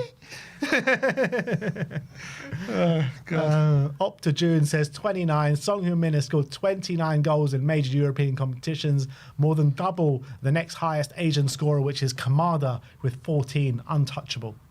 Wow, incredible. And yeah, he's got a great record in Europa League, Sonny. But It's too easy for him. yeah, exactly. He needs it in the Champions League. Big up, Sonny. Yeah, I mean, when you're looking at the Europa League, right, he's probably the most player in the Europa League, probably him and Nico Williams that deserve to be in that Champions League. And Osimhen. Huh? And Osimhen, yeah. Yeah. Mari 7 being captain off the field, which we've Yeah, been we saw through. that one, yeah. Next We up saw is that the one as same. After this, We're just going to keep reacting to that video over and over again. Son_way. It's in Korean. It says, if it were me, I'd always carry the player who saved my life right before I got my neck cut off and make sure I got home safely. And yeah, Sonny going up to Ange, making sure he knows Lovely he's coming moment. off, tapping him on the back and getting that hug. So I was like, Sonny, need to give you a big hug. You just saved us. Big up. But Ange is concentrating on getting some instructions over. Who's he talking to? He's talking to one of the assistants. Matt Wells, I think. Is it Matt Wells? Brilliant. But yeah, like the good moment there. And I'm sure Ange must have thanked him a lot, because if it wasn't for that goal, yeah, I don't know. I don't think we win that game. Yeah, 100%. White Hart Liz saying the last men standing, Warriors together. Literally. They most definitely were Warriors. No, And it's even just those- up. Up one. Up. Warriors together, and these were literally the last men standing. And even them, yeah, he's Dragusin's being patched up, like they're all like just cobbled together. Like Davis and Bentancur just making returns. And two 18-year-olds. Two 18-year-olds, and Austin making his first ever European appearance. Like, ragtag bunch. But we just got there. We got there in the end. Yeah. This is a really nice one next. Rising Ballers. This is so wholesome, man. 17-year-old Callum Olasese was subbed on for his Tottenham senior debut tonight in the Europa League. He came on and shared the pitch with 17-year-old Mikey Moore, his childhood best friend. They have come through the Tottenham ranks since under 6 level, worked their way up to club and country, and now they're playing together for the first team. Wow. What a that great is such story. a nice story. Fantastic. And let's see if Olasese can stick around. Because he looked quite bright. I wonder if we'll get any more opportunities over the coming weeks. Now he's played once, but we'll have to wait and see. Obviously, he looked all right. He looked all right in his. He looked like there was one moment it just stuck out to me. He didn't do anything special, but he got the ball in the final third, and I think most players his age and kind of looking to impress. He got the ball in the edge of the box, and I thought he was definitely going to like go for goal, or he's going to take someone on, like, because he's like, you know, young and excited. But he didn't. He actually waited for the player to come and then just passed it around him, and we kind of created an opening for him. I was like, okay, this guy has a bit of like temperament about him potentially. Obviously, it's just one moment, but it kind of stood out to me a bit. And you know what? Like at 17, yeah, Olasese finishing the game with two 18-year-olds and two 17-year-olds out of an 11 men on the pitch, right? Olasese, I was watching his interview after the game. He said at the beginning of the week he played for the under-18s. And a 19-year-old on top of that, with Lancashire as well. And Lancashire, yeah, that's true as well. 5. Lancashire as well. So Olasese started the week playing for the under-18s, ending the week playing for the seniors. Mm-hmm. It's just like, what a jump can it be, like playing for the 18s and the seniors. That's what Moore did, didn't he? He never played for under-21s. Yeah, I mean, Olasese has played for the under-21s this season. He's doing like a mix and match job throughout the season, and for him to get his debut at the age of 17, when there's not been that much talk about him. I mean, people have spoken about him, and we know that, you know, he's a good player coming through the ranks. He's been training with the first team for a while now, but no one's talking about him in anywhere near the same light as like what people were talking about Moore with. Yeah, and let's just hope it keeps going from strength to strength. But a great story. Imagine those two being on the pitch together at a moment, getting the win as well for Spurs. And Moore getting the assist as well. And Moore getting the assist. It must have been a brilliant moment for those two players, because, you know, imagine your best mate going through all of that together. Brilliant. S_on_HM7. Look at this. Look at the celebration was to the away end. Look, the goal scores here. Great angle, by the way. Shushing? Yeah, he is shushing. So maybe he is shushing the Tottenham fans. Comes over to the Spurs fans. And he definitely looks like he's looking directly at the. Like, he literally looks at the Tottenham fans and puts the finger there. None of that either. None of that. Yeah, well, I think he did do that, didn't he? Well, maybe he didn't immediately, but I thought I saw a picture of it. But yeah, maybe there is maybe he is suggestions that he is shushing the critics at the moment. But look, I mean, I don't think it's as much as I appreciate. You know, he scored 2 goals yesterday. Don't get me wrong, and I'm not one to bash him, but reality is, I don't think you should be shushing anyone when we're still 15th. You know what I mean? Yeah. You know, like what are we shushing? I know we're doing well in Europa League. I'm the most person who thinks we can turn it around, but like I think it's more. It's not to do with that's the team. Why I think it can't be shushing the fans, because like criticisms, because like you're still 15th. You can't really shush anyone yet. It's not to do with the team. It's just to do maybe with the narrative that is washed and all this kind of stuff. Maybe it's getting to him a bit potentially. The away fans Twitter put out, this Tottenham fan collected all these cups at Hoffenheim away tonight as the club pay back a deposit for every cup returned. A nice little earner, good on him. Would that be you or at the end of an away game? I'll be way too gone to do that. No chance. I'll probably collect all the cups and fall asleep or something. I don't think I'll even get to getting the money. No chance. But fair play to him. Help cleaning up and getting a bit of money from it. Fair play. I wonder how much they get from each cup. Be interesting. David Edwards says, at WeAreTottenhamTV, nice to see you guys smiling tonight. Sorry to hear about your grandfather and wish him better times and to feel better. Hope the victory cheered him. Yeah, he was definitely a lot happy. I mean, I don't think watching Tottenham last night did much for his health, but yeah, he was definitely happy with the victory, that's for sure. Yeah, absolutely. And thank you all for your great messages and kind words. Mari7 saying he did it again, and this is a close-up of him going over to the fans and shushing them. Just a quick little glimpse up to the fans, finger to his lips, and then just walks away. Yeah, I mean, looking at that angle, it does. Yeah, I mean, it's hard not to come to that conclusion. But yeah, nice Decky Maddison coming over. There you go, everyone's delighted. Just keep doing what you're doing. Next up is Mikey Moore on X says, congrats, brother. Something we've dreamed of and spoken about for years, playing together for this club. Proud of you, mate. Yeah, and that is in phenomenal. reply to Tottenham saying proud moment for Callum Olusesi. Yeah, really great. Such a great story as well. And Callum himself says, dreams come true. Hopefully the first of many. Thank you for your support. Yeah, and that's also what you get when you got these academy players coming through and making their, like, they really get like what being a Tottenham player is all about. They're fans as well, and that's obviously the best thing is when you got academy players playing for your football team and they're good enough to play. That's like the perfect formula, and hopefully we can really get a crop of them. Yeah, absolutely. Lily White Rose, this is from Sonny's Instagram, and it says, the senior players are taking ownership and the young lads are handling big responsibility. That's definitely what happened yesterday. That's for sure. Obviously, got to try and do as much as possible right now, but yeah. Yeah, I would say yesterday's a very good case of it, but I mean, it hasn't been that case throughout this whole period, has it? No, clearly hasn't. I mean, I still believe they are trying their best, but sometimes psychologically, when you've got all these problems and you're playing every 3 days, sometimes it can get to you a bit, and maybe that's been happening. But I don't think it's like a physical thing. They're not running or anything like that. I just think psychologically, something's not right with the team for sure. But hopefully yesterday can be a step in the right direction. Lucas Bergvall posted important 3 points in Europe. Now we prepare for Leicester at home on Sunday. Come on, you Spurs. Yeah, and he's going to have to play again. He's going to have to, I think. I can't think of how he gets rested. Yeah, he's going to have to play again. Lily White Rose says back-to-back assists for Mikey Moore. Obviously come on in the Everton game, got an assist. Come on yesterday, got an assist. And I said to you, Sim, did I not say to you at the beginning of the season, Mikey Moore by the end of this season will be above Timo Werner in the pecking order, and I think it's going that way. I mean, it probably is already that way, but especially with Werner injured at the moment. But to be fair for Mikey, you got to take into account as well. Obviously, before his injury, he was on quite good form, wasn't he? He played well against RZ. I can't remember. I mean, Ferencváros started really done early it in the season. Premier League yet, and he's done it in the Premier League now against Everton. Yeah, he only had one game, didn't he, against Palace? That was his only Premier game. He's come on though, hasn't he? I'm saying, and that wasn't Palace's first Prem game. Did he not come on before that? I'm trying to remember now.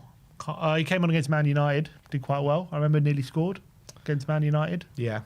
Apparently he's played 11 games this season, which is quite a lot for a 17-year-old. So, I don't know. I can't tell you the minutes that he's had, but he's come on against Brentford. He's come on against Manchester United. He's come on against Brighton. He's come on against... he started against Palace, come on against Man City in the Cup. And Everton. Yeah. Yeah, so in terms of like the form he's on, in terms of the last few appearances, it's actually really good. And obviously back-to-back assists for a 17-year-old at this level is impressive, whoever you are. 100%, that's impressive.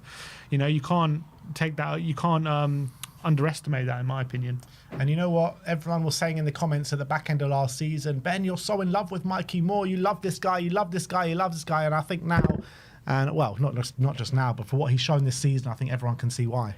This guy is a top don't talent. get me wrong, he's a top talent, but he's still 17. Let's just, I'm not saying he's not going to be an amazing, but generational people get excited. Well, he might be. He could be, and he's looking brilliant. I'm just saying you don't want to put too much pressure on him right now to perform and be our main winger. Yeah.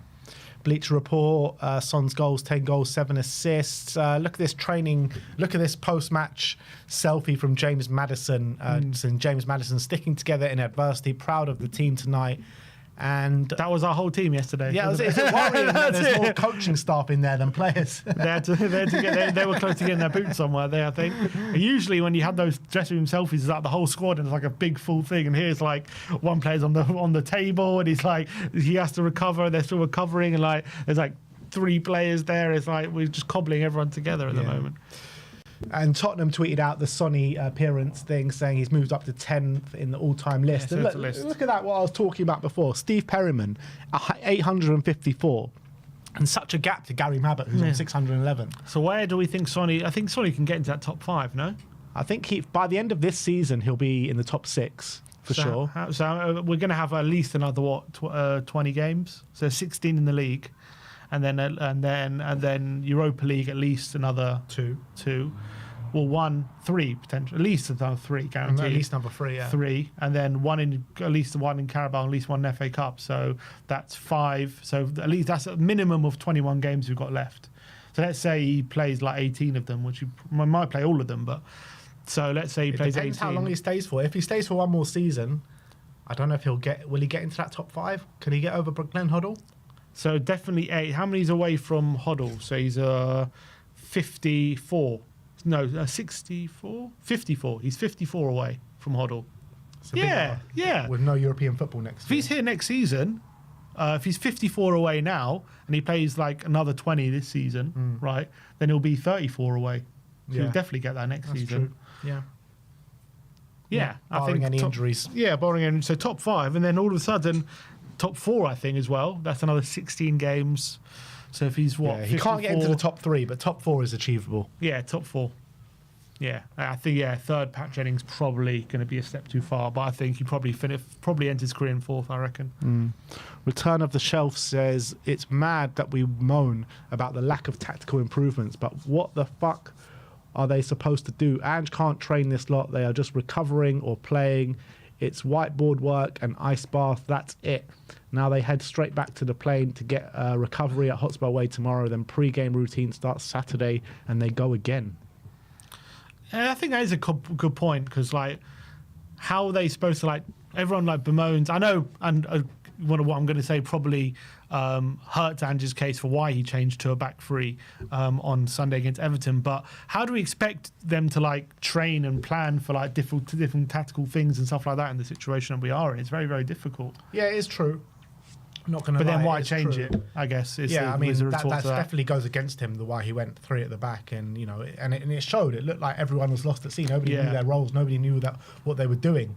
So 100%. But I do agree with what Return of the Shelf is saying here. It's very hard to manoeuvre this situation when it's just the same players playing every 3 days. It's just. But you can't even get them on the training pitch to kind of plan, like implement these changes. That alone, 100%, is very tough for Ange. But we've had this conversation over a number of times that I do think Ange does have his hand in why we're in this situation to a certain extent. But it's not just his fault. But I do think, just this tweet alone and just this situation alone, I do agree and have sympathy.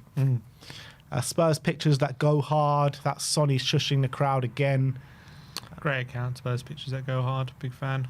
Henry Winter says Spurs really put their fans' emotions through the ringer. Nerves fraying as games ending, but they hung in there, got the win, quietened some of the noise around Postecoglou, restored some confidence. Madison excellent, Bentancur, Gray, Bergvall, all good. Yeah, they did until the next game, that's for sure. And if we don't win on Sunday, the noise will start again. But at least it's a few days of quiet and calm, which we're not used to. Calm before the storm, as they say. Yeah, everyone's not losing themselves for the next couple of days, which is nice. Mari Lucas. There's no Ange or Ange outpolls for the next few days. Not for the next few days. You never know. You never know what half time brings in the Leicester game. Mari says, Lucas, my captain is the best. Yes, I love Lucas Bergvall, man. Game by game, I'm just falling more in love with him. Yeah, he's really growing into this team, and he's such a talent. The way he's performing is really, really brilliant. It's so brilliant. I think he's that element to the game where that off the ball element is so important, because that kind of keeps you. That kind of means the manager can rely on you. It's all well and good playing in that position and doing a few fancy tricks and things like that, but unless you can put in the grit and the graft, the manager can't trust you to start games. And he's really doing that to a good level. And this guy is just a star in the making. He really is. And this time last year, he was playing in the Swedish league. He'd never played in a kind of at this kind of level ever, and the likes of Barcelona were interested off the back of that. We were interested. We ended up getting him, and look, he took a little while to properly bed into the side, with injuries as well, hampered his progress a little bit in the early stage of the season. But since he's got into the team, there's been no looking back. I think it just took him some time to adjust, but he looks like he's fully adjusted now. It's just brilliant. But I reckon he would have adjusted quicker if it wasn't for the injuries that he got, because it was very stop-start. Yeah, potentially as well. But yeah, that's probably also true. StatMuse says Sonny in the Europa League, 14 goals and assists in 14 starts. Brilliant. Can't stop him in the Europa League. Yeah, the Europa League Messi. Jack Pickbrook says, good win for Spurs. Bit of a reminder how much they've missed Richarlison this season. Imagine if he'd been able to rotate with Solanke and Son all season. Good player. Yeah, I agree. I think that's really hampered us in a certain way. Because even in the little kind of, we saw it literally for like a week. We were able to rest Solanke and play Richarlison Europa League, and then we played Solanke on the weekend, and Richarlison came on, and like it really helped us massively. I think Richarlison came on and got an assist. Solanke scored a couple. Richarlison scored in the Europa League. Like for a week, we had a week of like, okay, this is what it could be, and that's all we had. And then it's kind of either been one or the other fit. Unfortunately, that's just been the case. But a few times been neither of them fit. But yeah, it's hopefully. For the last, if we can have them both fit by the time the Europa League comes back in March, if we're in that top 8, that'll really benefit us, I think. Spurs Web saying Son Heung-min's double tonight means he has scored 10 or more goals across all competitions in each of the last 9 seasons, becoming the only Premier League player to have done so in each campaign since the 16-17 season. Wow, incredible. I mean, I don't know how many players have been in the Premier League. Probably not many. De Bruyne, I can think off the top of my head. You got. When did Salah join? Salah joined the season after that. So not even Salah's been there all that time. Yeah, probably not loads because a lot of teams have got. I mean, Vardy maybe would have done it, but he's obviously been relegated that one season. Yeah, so still unbelievable. Just it's a testament to his longevity. Yeah, absolutely. DXN THFC says wowzers, and this was some great link-up play between Decky and the Swedish linkage. The Swedish, they link up really well together, don't they? Yeah, I think they got a good relationship on the pitch. I think the more they're playing together, and I think it all stems from their relationship off the pitch as well. You can see there, Decky's really like a big brother to him, which is great. Stat News says Maddison goals and assists 14 this season, 13 the whole of last season. Wow. I mean, obviously a lot more games. Apparently, we've almost played as many games this season already as the whole of last season. Not surprising. It's not surprising. But it's pretty mad, isn't it? It is mad, but we went out of the Carabao Cup in the second round last season. We went out the FA Cup, in the fourth round last season? Fourth round. But beat Burnley and then lost to City, didn't we? Yeah, fourth round. So, what was it? How many games did we play? 40. We played 39, 40. 42, 41. 41 games last season. Yeah, that's it. Last season was probably a record low in terms of how many games we played. That was one more season, because I remember that season, and we went out to Grimsby. And then we went out to Leicester under Martin Yole. That was a record low, 40 games. I think that's the lowest you can have. Yeah. And last season was 1 game above that. Yeah, 41. Yeah. So in this season, I think we've already got 34 games. So we're 7 games away. 7 games away from last season's total.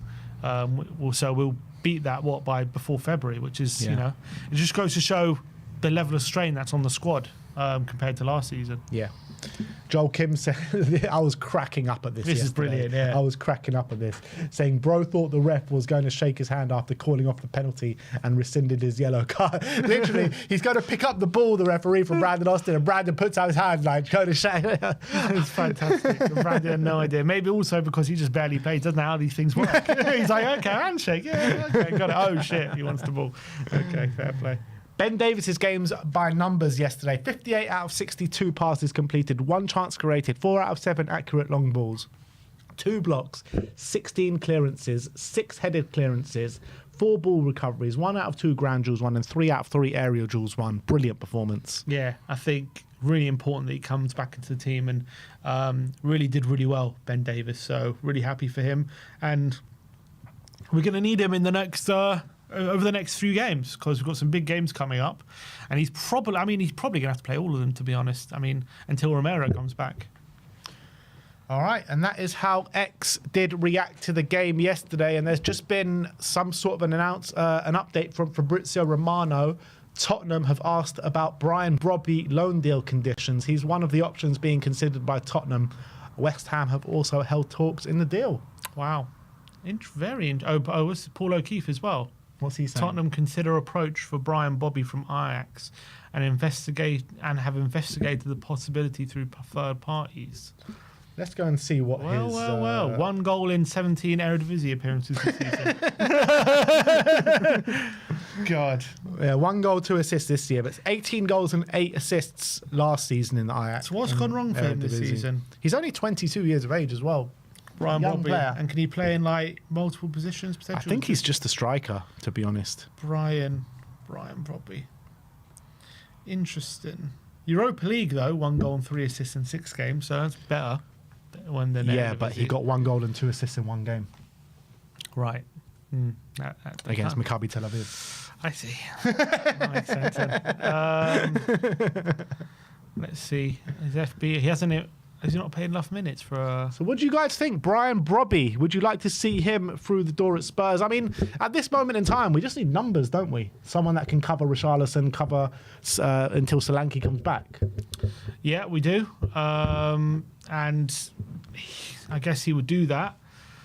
Look, with a guy not on form at the moment, it's not great, and he's only a number 9, can't play on the wing. That's also not great, which means probably Decky's going to have to play more on the wing. But also, Richarlison can play on the wing as well. On the left, yeah, true. Maybe you can play Mikey on the right or something.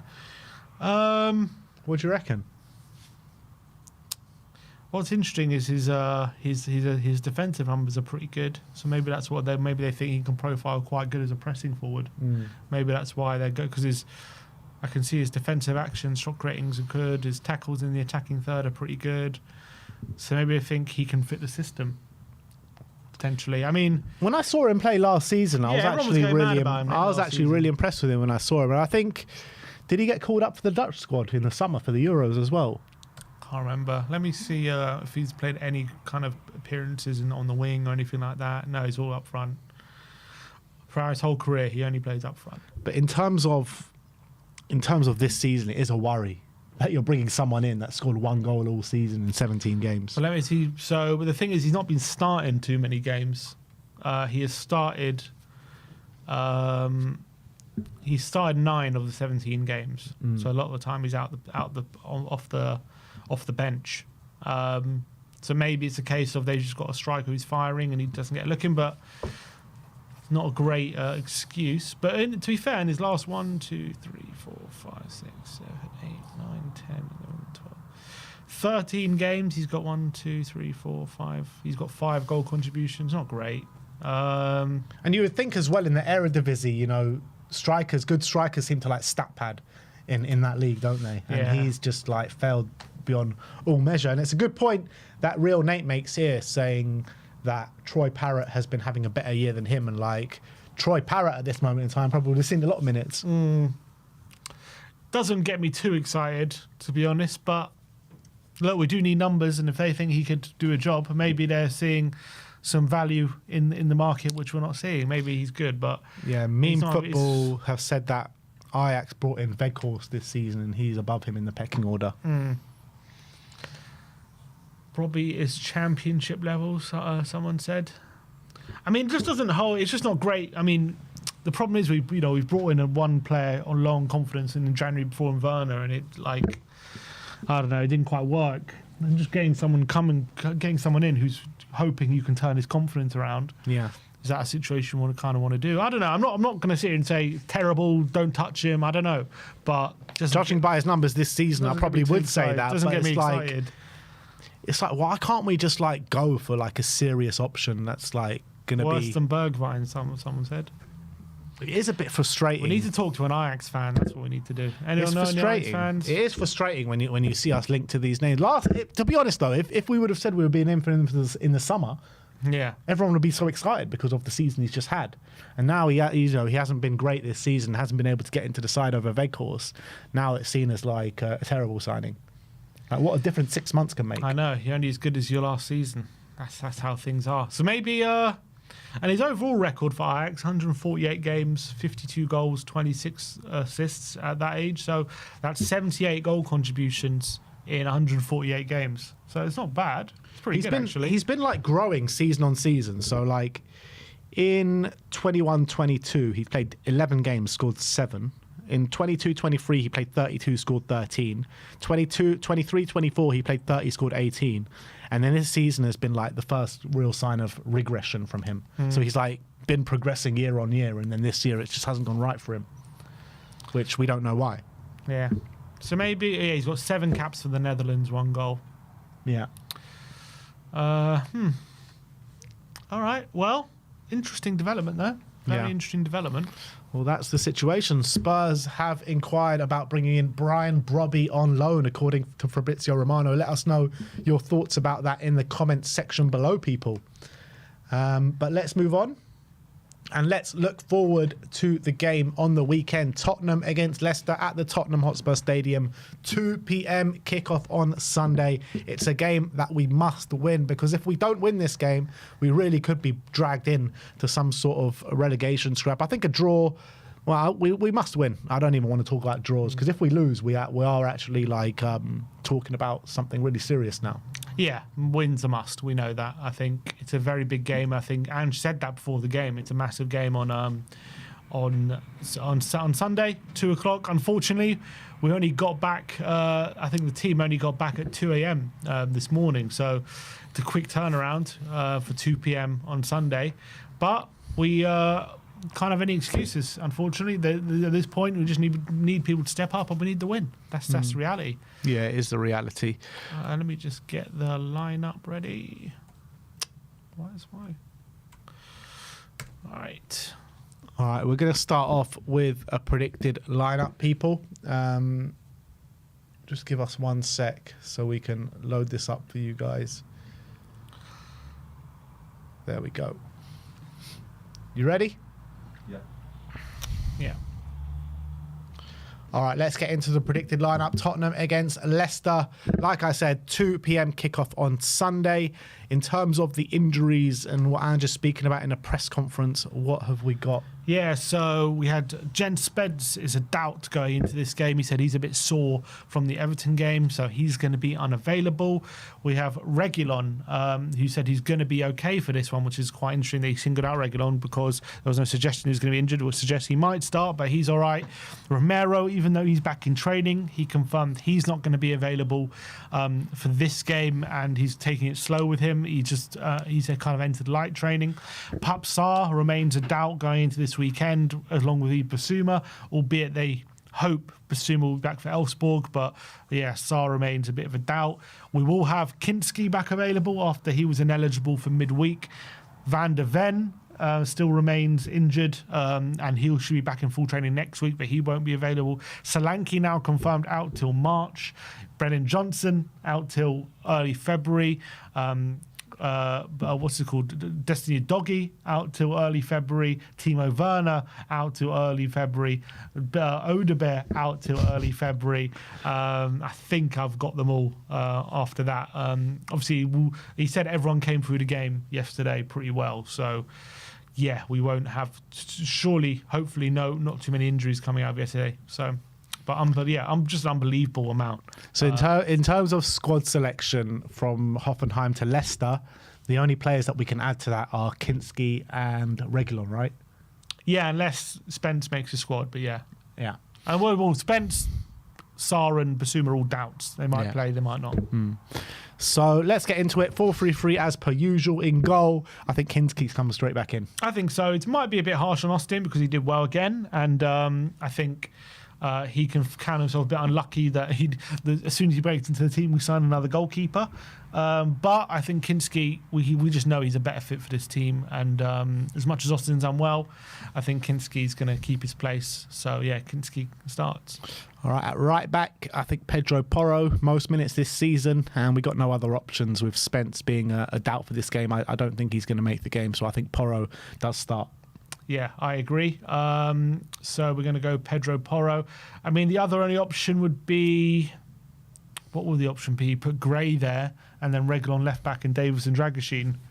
That'd be the only other option. But yeah, I think if he's going to say, if I can have a choice between resting Porro or Gray, you know, with Porro being the senior player, he'll probably rather rest Gray. Yeah, it's just a shame that Spence is not available for this game because Spence and Reguilon can't play on Thursday against Elfsborg. So I would have, all being well, I would have put Spence and Reguilon in this game like I would have done against Everton.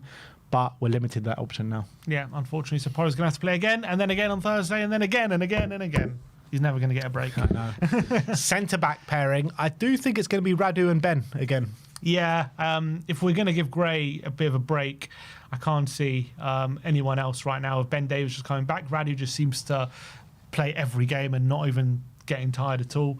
So those two are going to have to play up against Jamie Vardy, who we know tricky customer in behind. He's going to be looking to catch us out. I mean, So he gave Kuti and Mickey a tough time in the first game of the season, didn't he? He did. He got his goal and could have had another one. Yeah. So that is the back two. In terms of left back now, so it's a toss-up between Archie Gray and Sergio Reguilon. With him not being able to play on Thursday, surely Reguilon has to finally come in and start a game here. Yeah, I think Reguilon will play. He kind of hinted at it in the press conference, saying, Reguilon's fit to play.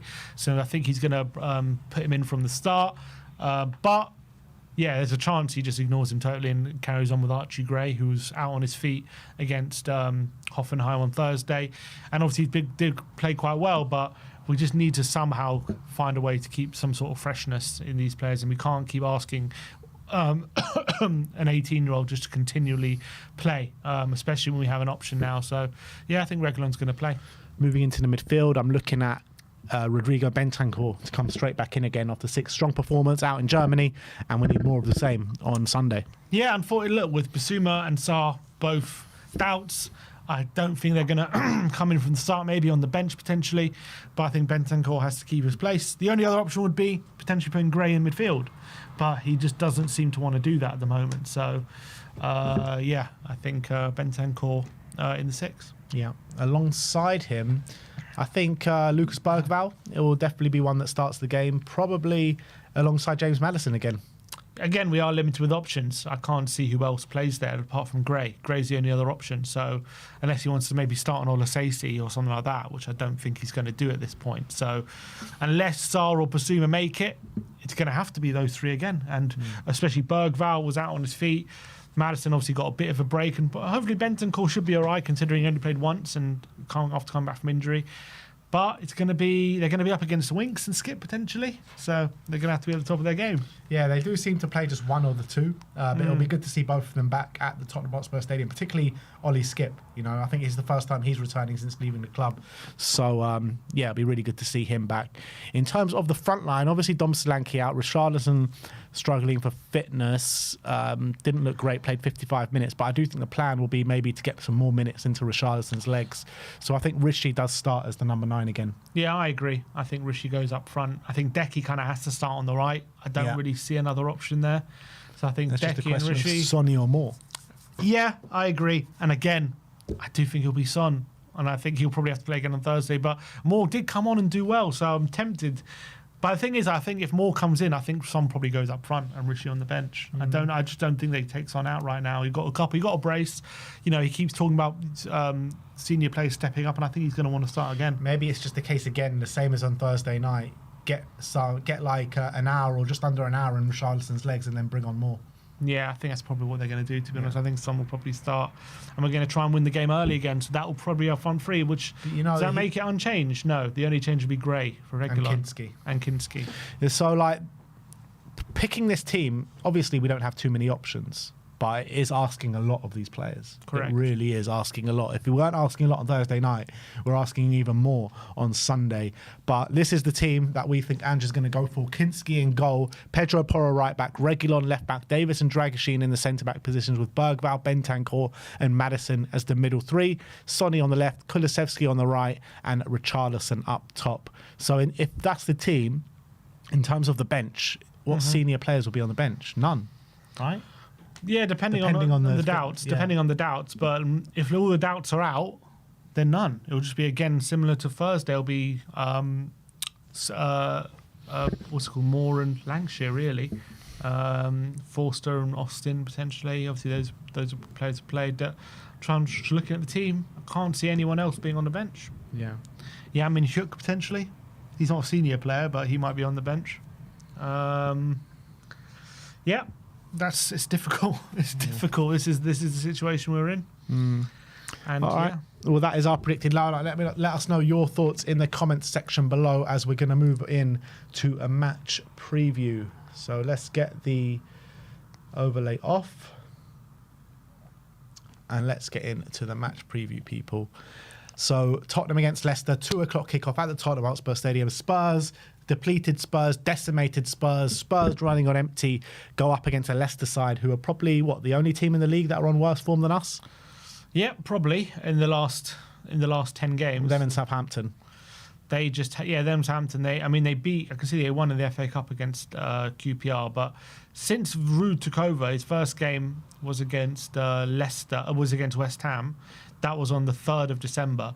They then drew. They won that game 3-1, which they were lucky to win that game. They then drew with Brighton 2-2 on the 8th, and since then they've lost every game. So they're on a run of seven losses in a row in the Premier League. Each game they've conceded at least 2 goals, I can see. They've lost, apart from the Villa game, they've lost all their games by a margin of at least 2 goals as well. They've only scored in the game against Villa, and they scored at Anfield.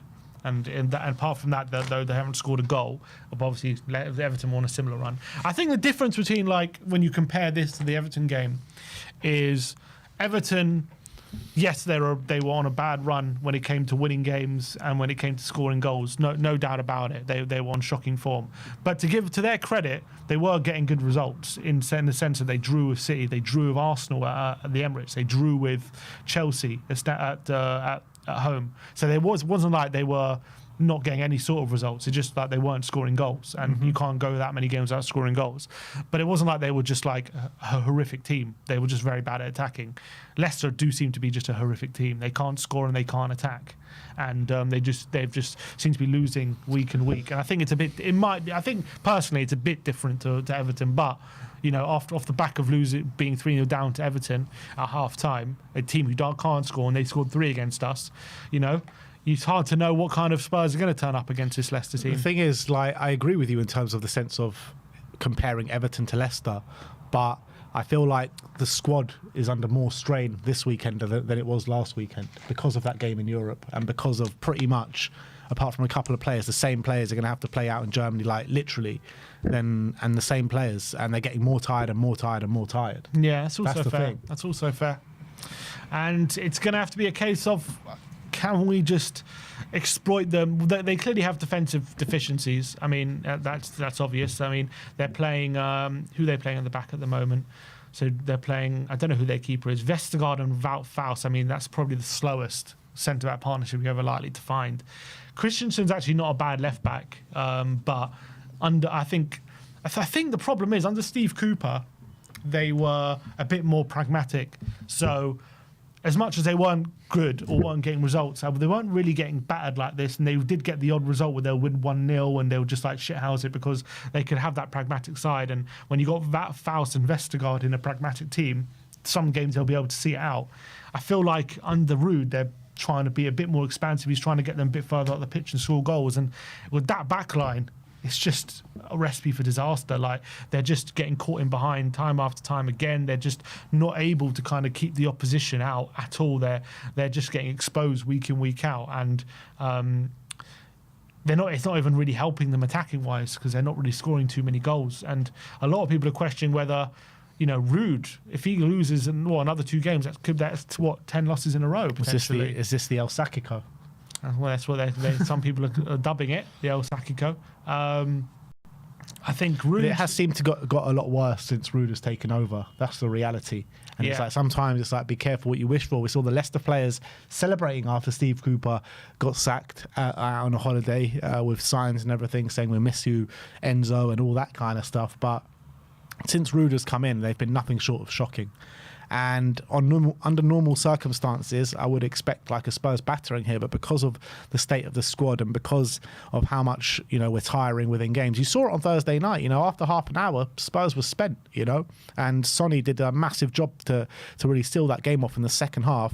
So I think it all comes down to if Spurs can put them away in the opening half an hour. We need to score literally 3 or 4 goals in that time. Yeah, agreed. Because similar to kind of how, I mean, it's not going to be a similar game, I think, probably to the first game of the season, but similar to that first game of the season where we battered them, we didn't completely take advantage of it, and then we allowed them back in the game, and they ended up equalising, and it was kind of very frustrating game where we should have put them to bed, and we need to do that in this game. And what we know about Ruud's team is they're going to be a bit more on the front foot. They're going to come after us a bit. They're going to try and score goals, and they're going to try and get Vardy in behind. And they do have in Mavdidi, Elkanus and Vardy some threats in that forward line if we allow them to get up the pitch and we allow them too much space.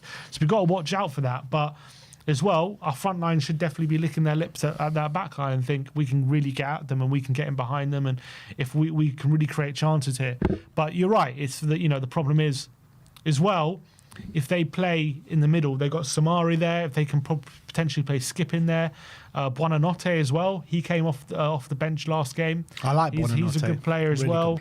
So in that middle, we could be really getting tired running on empty a bit, and they'll probably fancy their chances to take advantage of that. Yeah, they definitely will, and they're desperate to get points on the board, as are we. And they're just like, when's the last time they actually won a game? The last time they beat was West Ham in Ruud's first game. Yeah, where West Ham had about 30 shots. Yeah, and even before that, so that the team they beat before that was Southampton in October. Bloody hell! Yeah, and then they did beat Bournemouth, to be fair, but that was under Cooper. Yeah, no, that was just before the Leicester game. So look, I mean, it's just like really difficult to predict what kind of how we can muster up some energy from somewhere. And Hoffenheim in their own right was struggling massively in the Bundesliga, you could say a bit similar to maybe what Leicester are struggling in the Premier League. And the Bundesliga is obviously a lower level than the Premier League, and you look how Hoffenheim really dominated us in that second half. So I mean, you can draw some comparisons from Hoffenheim and Leicester, how they're doing this season. Obviously Hoffenheim are a better side because they finished where they finished in the Bundesliga last year, and they've got players like Kramaric, who, funnily enough, used to play for Leicester. Oh, they've just got a bunch of injuries this season as well, yeah. But in terms of how their seasons are going, there are comparisons to draw there. I mean, potentially, I think Leicester are doing a lot worse in the Premier League than Hoffenheim are doing in the Bundesliga. Because Hoffenheim, I think, are just outside the relegation zone, and I think Leicester are, rooted near the bottom at the moment. It doesn't seem they're close. They are technically close points-wise to getting out, but in terms of they're just losing every single week. How many points are they on? 14. So I guess there are comparisons. I do think Hoffenheim, the difference is Hoffenheim are a European team who are having a bad season, but they're a team who finished last season in European positions, which is why they're in Europa League. Leicester are a promoted team who might be just out of their depth in the Premier League, whereas Hoffenheim, at their best, they're a good team and can play. I guess that's the difference. But it's going to be, obviously, added to that was Skip and Winks coming into it, facing their old team. That adds probably another aspect to the game, and that probably a little spice to them. They'll love to get a result at the Tottenham Stadium. The fact that we've only won one of our last, 10 Premier League games? 1 of 10. We've won 1, drawn 2, and lost 7. Yeah. So I mean, we're on comparable form to them. That's the truth. I guess the difference is, when we're losing, it's a lot closer. When they seem to be getting battered every week, and we're kind of, most of the time, it's the games are a lot closer with us. But Leicester, this is a game we just have to make sure we're exploiting them, and they're gonna, I'm sure, come up with a plan. They're gonna bring their A game. And they do have good players. I like Justin. I like Christensen at fullback. I like Sumare. I think he's decent. I like Mavididi. Vardy just seems timeless. How many goals is he on this season? Even in a struggling Leicester team, he's still on 6 goals, is it? Yeah. So, I mean, he's still scoring goals, and he's still got that timing of the run and that little bit of pace to get away from people. So this ain't going to be a foregone conclusion, but with the amount of goals they're conceding, you just got to fancy our chances that the firepower we have can just put them to bed early and just kill the game out. That's what we've got to hope for. Yeah. Do you think we can do it? Do you think we can muster up any sort of energy? Because you saw just at the end of that game against Hoffenheim, the players just dropped to their leg, dropped to the knees, dropped to the floor. It's just like, no matter who you're playing, even if you're playing a championship side at this moment in time, it's going to be so difficult, because whatever you want to say about how poor Leicester are, at least they've got the week's rest. At least they're going to have better fitness levels and energy levels, and that's what it might come down to this weekend. I agree. Obviously, Bentancur, Davis, Kinski, potentially Richie, they should be, don't have that many minutes in their legs in terms of just like constant football right now. So maybe they won't be feeling it as much as the other players. But, the likes of Gray, we said he might not start, but if he does, Bergvall, Decky, Son, Maddison, Porro, they've just been playing so much, and they've got to find another they just have to somehow find another gear or somehow find that energy from somewhere to get over the line in this game. It's going to be super difficult. Don't get me wrong.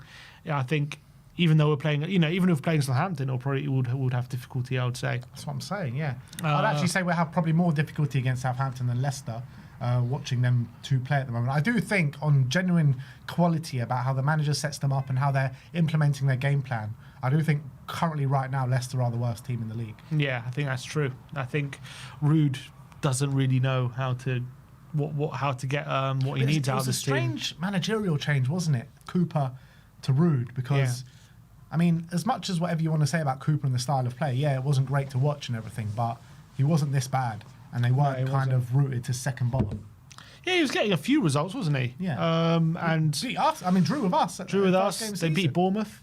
They got a few results. They were a few seconds away from getting the draw at the Emirates. I think they've got more. They were more likely to stay up with Cooper than they are with Rude, that's for sure. But I think what the problem was last season they played some beautiful football under Maresca, and then they bring in Cooper. He brings in this like real pragmatic kind of. It's not, and as well, it's not like sack Maresca, is it? They kind of brought Maresca. Maresca left for Chelsea, and then they went in a different direction. And the Leicester fans are like, the Leicester fans are probably feeling we didn't change the system because it wasn't working. We changed it because Maresca left, and all of a sudden we brought in Cooper in. So what if we just go back to playing attacking football like we did under Maresca? Maybe it would work, and maybe we would get results. But it's not working. Realise though that they were doing that in the Championship, not the Premier League. No, I realise that, but it's hard to when you're in it, right? You don't really see that. You're just thinking, we need to get back to how close to what we were doing, what was working under Maresca, and maybe that can start yielding results again. And now they've brought in Rude, and they've brought in a more attacking style of play, and it's backfiring at the moment, it feels. Do you think Leicester will fancy their chances going up against us this weekend? Definitely. On the back of the form that they've been on, they got to get some points at some point. Definitely. And when you're coming up against Spurs in the form that we're on with the energy levels and this decimated squad, I agree. I mean, they're really going to come and fancy their chances. And the last game that we actually won at Tottenham, what was it? Was it Villa? Villa. That seems like in the league, yeah. Obviously, we had 2 cup wins against United and Liverpool, but in the league it was Villa. That just seems like a whole world away. That game, it really does. It is a whole world away. And we've been through so much since then. Things were going great then, but now. It's that was even before like the Ipswich and Palace debacles. Like everything was rosy, sunshine and roses. It's not been like that since. Do you think Levy might push the button if we lose this game? No, I actually don't now. After the win on Thursday, I think that's bought him a bit more time. Bit more time. I think each win buys him a tiny bit more time because again, as I keep saying, with the injury wise, we're so close to getting these players back. I think he's just going to want to give him the chance to get that player. He want to give him as much chance as possible to get close to getting those players back. So I do agree. Even with if we lose, I don't think he sacks him. I do agree. I think if we lost yesterday, I think maybe he would have. Yeah, I do agree with that, and I think like with the players coming back, with Romero coming back, Van der Ven coming back in the space of the next week, you've got players coming back at the beginning of February. I think we just see it through at this moment in time until the Liverpool game. But the noise will be louder than ever. That'll be true. If we lose tomorrow, yeah. Yeah, on Sunday, yeah. On Sunday, yeah. But I'm actually really worried, like I have been pretty much every game going into, but this one particularly because it's a team that's been shocking all season, and they seem to be getting worse and worse and worse. And I think it'll we all know the state of our squad, and I just think it's incredibly difficult to manoeuvre ourselves through games. I completely agree. That's what I've been saying. I completely agree with that. I think now more than ever. Yeah, it's getting tougher and tougher because we lost Sarr, we lost Bassoon. That's what Andrew was saying in his press. He's saying we are getting players back, but the trouble is, at the moment, because we're using so many players, the trouble is the chances of these players we're currently using getting injured before these players come back is with each game is increasing. But that's what I've been saying over the last couple of weeks, right? That's why I was fuming that Reguilon didn't start ahead of Porro on the game against Everton, right? Because you had to play Porro again on Thursday night. So, I mean, in certain cases, that's what I'm saying. The management of the squad has been poor. But it's not even just games. It's just like training as well. Like just the fact that there's a lot of pressure on them in general. The chances increase. And so I mean the players that some players just as much as like we can't do it for everyone, the players that can have respite should be getting respite, and sometimes they're not. But then, that's fair. Sometimes, I mean, it's limited. I mean, we are talking. It is limited, yeah, of course it is. But let's just hope we can somehow get to the other side of this. It was getting harder and harder each week to see where this other when it's coming. Maybe that's why more should start tomorrow, because Sonny as well put in a massive effort last night out in Germany, and we're going to need him so much in the coming weeks. And more. He's starting to play really well now, back again from injury and stuff like that. So I think Moore should probably start actually on Sunday. I'd like him to. See I more think Richarlison, Kulusevski. Yeah, that'd be a nice front three. Or do we start more on Thursday? Oh, one of them he's going to have to start. I think you can't just keep him on the bench at this point. You have to. Can't you start more in both games? Maybe you can, but I think Son has to start one of the games. So up to Ange to decide which one it is. It's difficult. It's really difficult. I mean, these decisions, sometimes you're damned if you do, damned if you don't. But I understand the logic in both, to be honest. I think they should just look at it, get the sports science behind, and whoever's closest to the red zone, basically, just don't start that game. I kind of agree with that, to be honest. But I don't know. I don't know what their how. We don't know, but that's what they should be doing. Who do the other bottom teams have? So Leicester got us. Wolves have Arsenal and Everton away at Brighton. So, and who's Southampton got? This is who we're looking at now. Who's predicted for Everton to win? Southampton, Newcastle. I did predict Everton to win, yeah. But you've also predicted Spurs to win. So, yeah, true. Do you think we will get the 3 points? I think we'll do it. How are we going to do it? We're going to drag us over the line. We're just going to score a couple of early goals, and we're going to make sure that we don't concede more than a goal. I think it will be an ugly win. I think it'll be like a 2-1. I think first half we'll get a couple of goals. We'll start fast like we did against Hoffenheim. We'll go at them. We'll really try and put the game to bed early. We'll get the second goal, and then we'll probably start to tire. Leicester will probably start to come at us, and we're just going to have to batten down the hatches and try and see it out. But I think we'll probably win it 2-1. That's what I'm predicting. The problem is I anticipate even more tired Spurs than what we saw on Thursday night. And on Thursday night, we tied literally after half an hour, 35 minutes. So we're going to need to literally put them away in the opening 20 minutes or something in this game if we want to win the game. That's the reality. I've done that before. We have done it before, but can we do it again? It's a good question. It's a good question. Look, there's a very good real chance we drop points or we'll lose on Sunday. A very real chance, and we have to be prepared for that. If that happens, we have to be prepared for that possibility. And will we freak out? Will Spurs panic? Will they press the button? Or will they just allow Ange the opportunity to get the players back when we're so close? I think obviously having Davis back will help a bit as well, because he played well yesterday. Obviously he did play against Everton as well, and that didn't help. But I don't think we'll be doing the back three experiment again. So that should help. But, Vardy in behind, he's a tricky player. I am a bit worried about him because you saw how Calvert-Lewin was just getting in behind every time. And if we allow Winks to play Vardy in behind, whatever you want to say about Winks, he's a good passer. And if you give him time, and he can find Vardy in behind, and we don't have the fastest centre-backs right now. So there is definitely, if I'm Leicester, I'm looking at that and thinking we can definitely get goals here. There's chances. But Tottenham have just got a back that Leicester's backline will crumble under the pressure if we can put them under it. Let's hope so.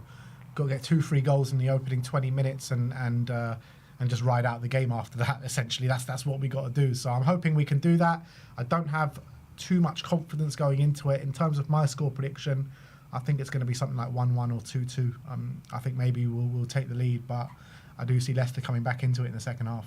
Yeah, I see that as well. And let's just hope by hook or by crook we get this win over the line, because... Score prediction? 2-1. I'm going 2-1 to Tottenham. So you're going 2 goals early, and then Spurs only to concede 1 in the second half. Yeah, that's what I'm going for. All right. Well, let us know your score predictions. That is your Leicester preview. I said 1-1 or 2-2. 1. Oh, right. Okay. I gave a double salvo.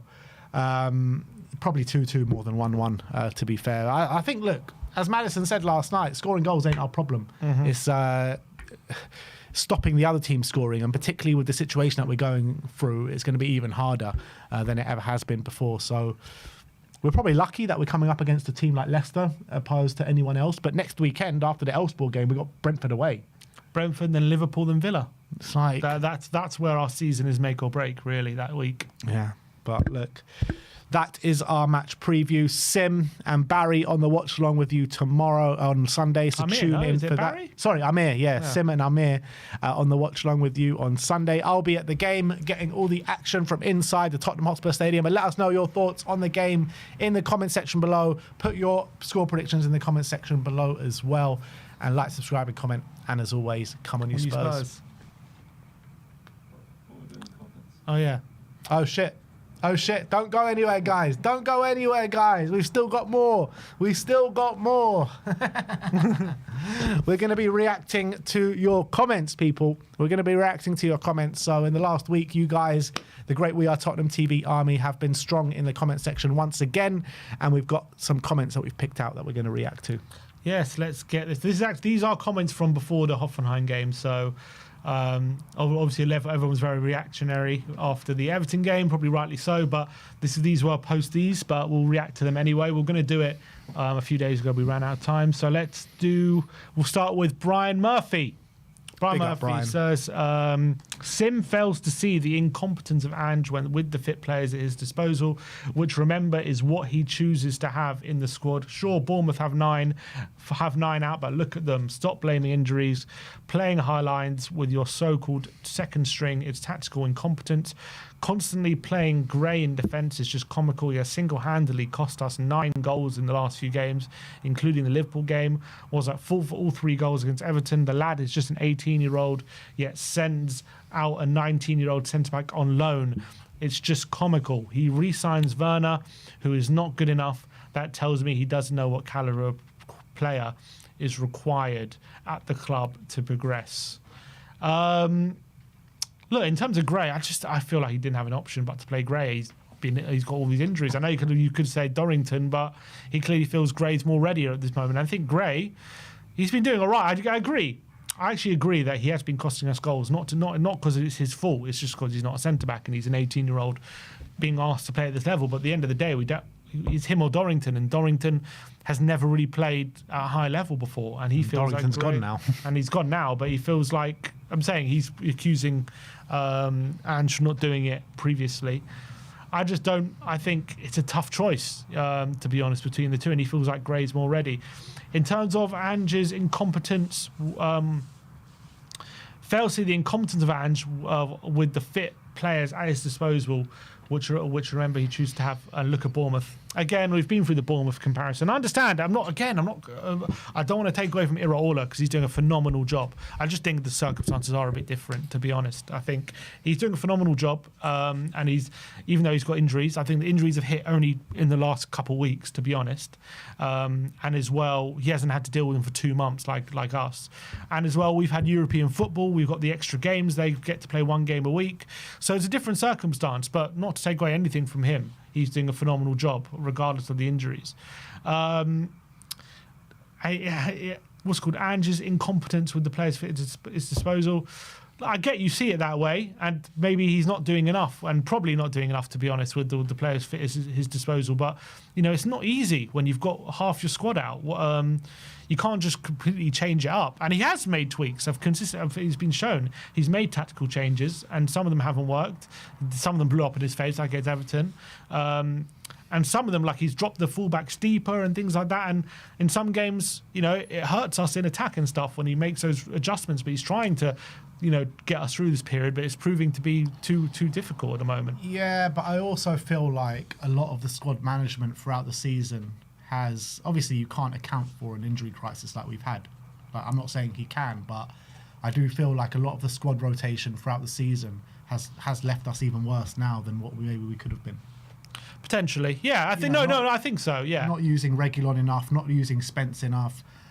Maybe a sense. I mean, Archie Gray and Bergvall did play in Europe pretty much every time, so I'm not going to put them into it. He was, but when at the beginning of the season, he was rotating in Europe and cups pretty well, I thought. I mean, there were occasions where unfortunately Udogie had to come on because we had players sent off on injuries and whatever during the game. But I think by and large, I think Van de Ven had only started 1 Europa League game before he got injured. I think we were actually rotating fairly, like we were rotating fairly comfortably. But the options that he chose of having Forster in the squad and not Spence just made him rotate with his hands behind his back a little bit, and there was no need for it. Yeah, in one position though. But yeah, you're right. That one position as well has hampered us a lot because Porro has played the most minutes, and you can see it. Yeah, it's also true. The fullbacks, but he's played Gray. He was playing Gray at fullback in the Europa League teams before when he was able to rotate. And one of Porro or Doggy had to play. Yeah. The Europa League games where. But he was rotating that. It was one week Porro, 1 week with Doggy. You needed to give both of them a rest every midweek, pretty much.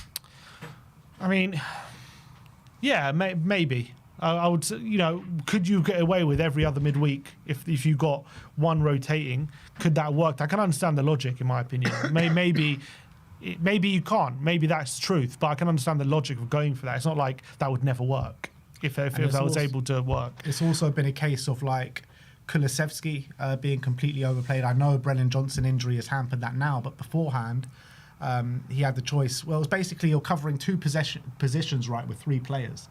But you're asking Kulusevski to play every single game. I felt like he could have rotated a bit better with Madison, Kulusevski, and Brennan Johnson as well.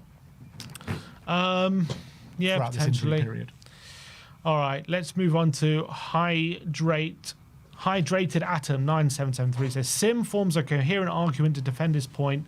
I feel like everyone else on this channel just says stuff like looking at this one very general thing, it's not good enough. Then Sim tries to add context to that general thing to strengthen his argument, and he's met with look at this one general thing. Sometimes a new general thing, sometimes the same one. It's not good enough, for example. Then I go to the comment and it's a bunch of people ridiculing Sim, saying, yeah, but Sim, look at this one general thing. It's not good enough. That's what. So he's claiming that I'm very specific and the criticism is very general. I knew you were going to add this one in because it was the only comment that I was looking through that was actually liked by us, and it wasn't by me. I tell you that. So I knew this one was gonna creep in there somehow. But yeah, look, you're very analytical in the terms of the way you put things down. But I just think that you give too much of a pass to Ange Postecoglou at times, and I think you gloss over things at times, and maybe I criticize him a bit too much. So I think maybe somewhere in the middle is probably fair. So you don't add enough context and I'd add too much context, is that what you're saying? I'm not saying you add too much context. I just feel like when you're looking over the past, I just think you gloss over maybe the negatives a bit too much and focus on the positives a bit too much. Where I might focus on the negatives too much and gloss over the positives a bit much. But I think when you've got a young team and you've got a project, that's what you got to do, because you shouldn't judge a project on its worst moments. You judge it on what the potential it has. Everything needs to be judged, from the worst moments to the good moments. Obviously, you take it all into account, but I'm just saying, when you're judging how far a project can go, I think you're better off judging it on its best moments. That's why I think is the best barometer of how far a project. That's the potential, because obviously, when a team is failing, right, and and just take over a team that is bad and is in a mess, then there's obviously it's going to have bad moments, and I don't think you can, like, it's not necessarily just because they have these bad moments that's where you judge what the potential of this team can be, because not all teams can reach the heights that we've reached. It's not easy to do that at that performance level, and we've reached like really high level of performance against some really good teams under Ange, and that's the potential that he has. And yes, we've had some bad moments. I'm not saying you don't add that in at all, but that's where I like when I'm saying I'm sticking with him, because I'm judging him. Obviously, if you continue to have these bad moments, that's what you become. I agree, and that's what we're coming through right now. But I think when you look at the potential that this team does have under him, you look at those really good moments, and that's how you assess how far a project can go, in my opinion, when you look at those moments. It depends how often the bad moments come and how often the good moments come. That's what it comes down to. And I look at like Leeds under Bielsa, right? Leeds under Bielsa, they had some incredible moments. Incredible. Where they played teams off the park, they would score bucket loads of goals. And then again, in other games, they would... they would lose quite regularly, and they had an amazing first season, Leeds under Bielsa. They finished in the top half, I think, or close to the top half, in and around mid-table. And then they got relegated the next season. So I mean, the next season under Bielsa, though, they sacked him. They sacked him before they got relegated, but they were going to get relegated. They sacked him, I think March just about kept them up, and then they got relegated. Yeah. So they just, yeah, well, I mean, it was a much worse season than the season before. Yeah, but it didn't exactly help them getting sacking, did it? No, it didn't. But maybe they just made the wrong appointment. Maybe, or maybe they should have not sacked him.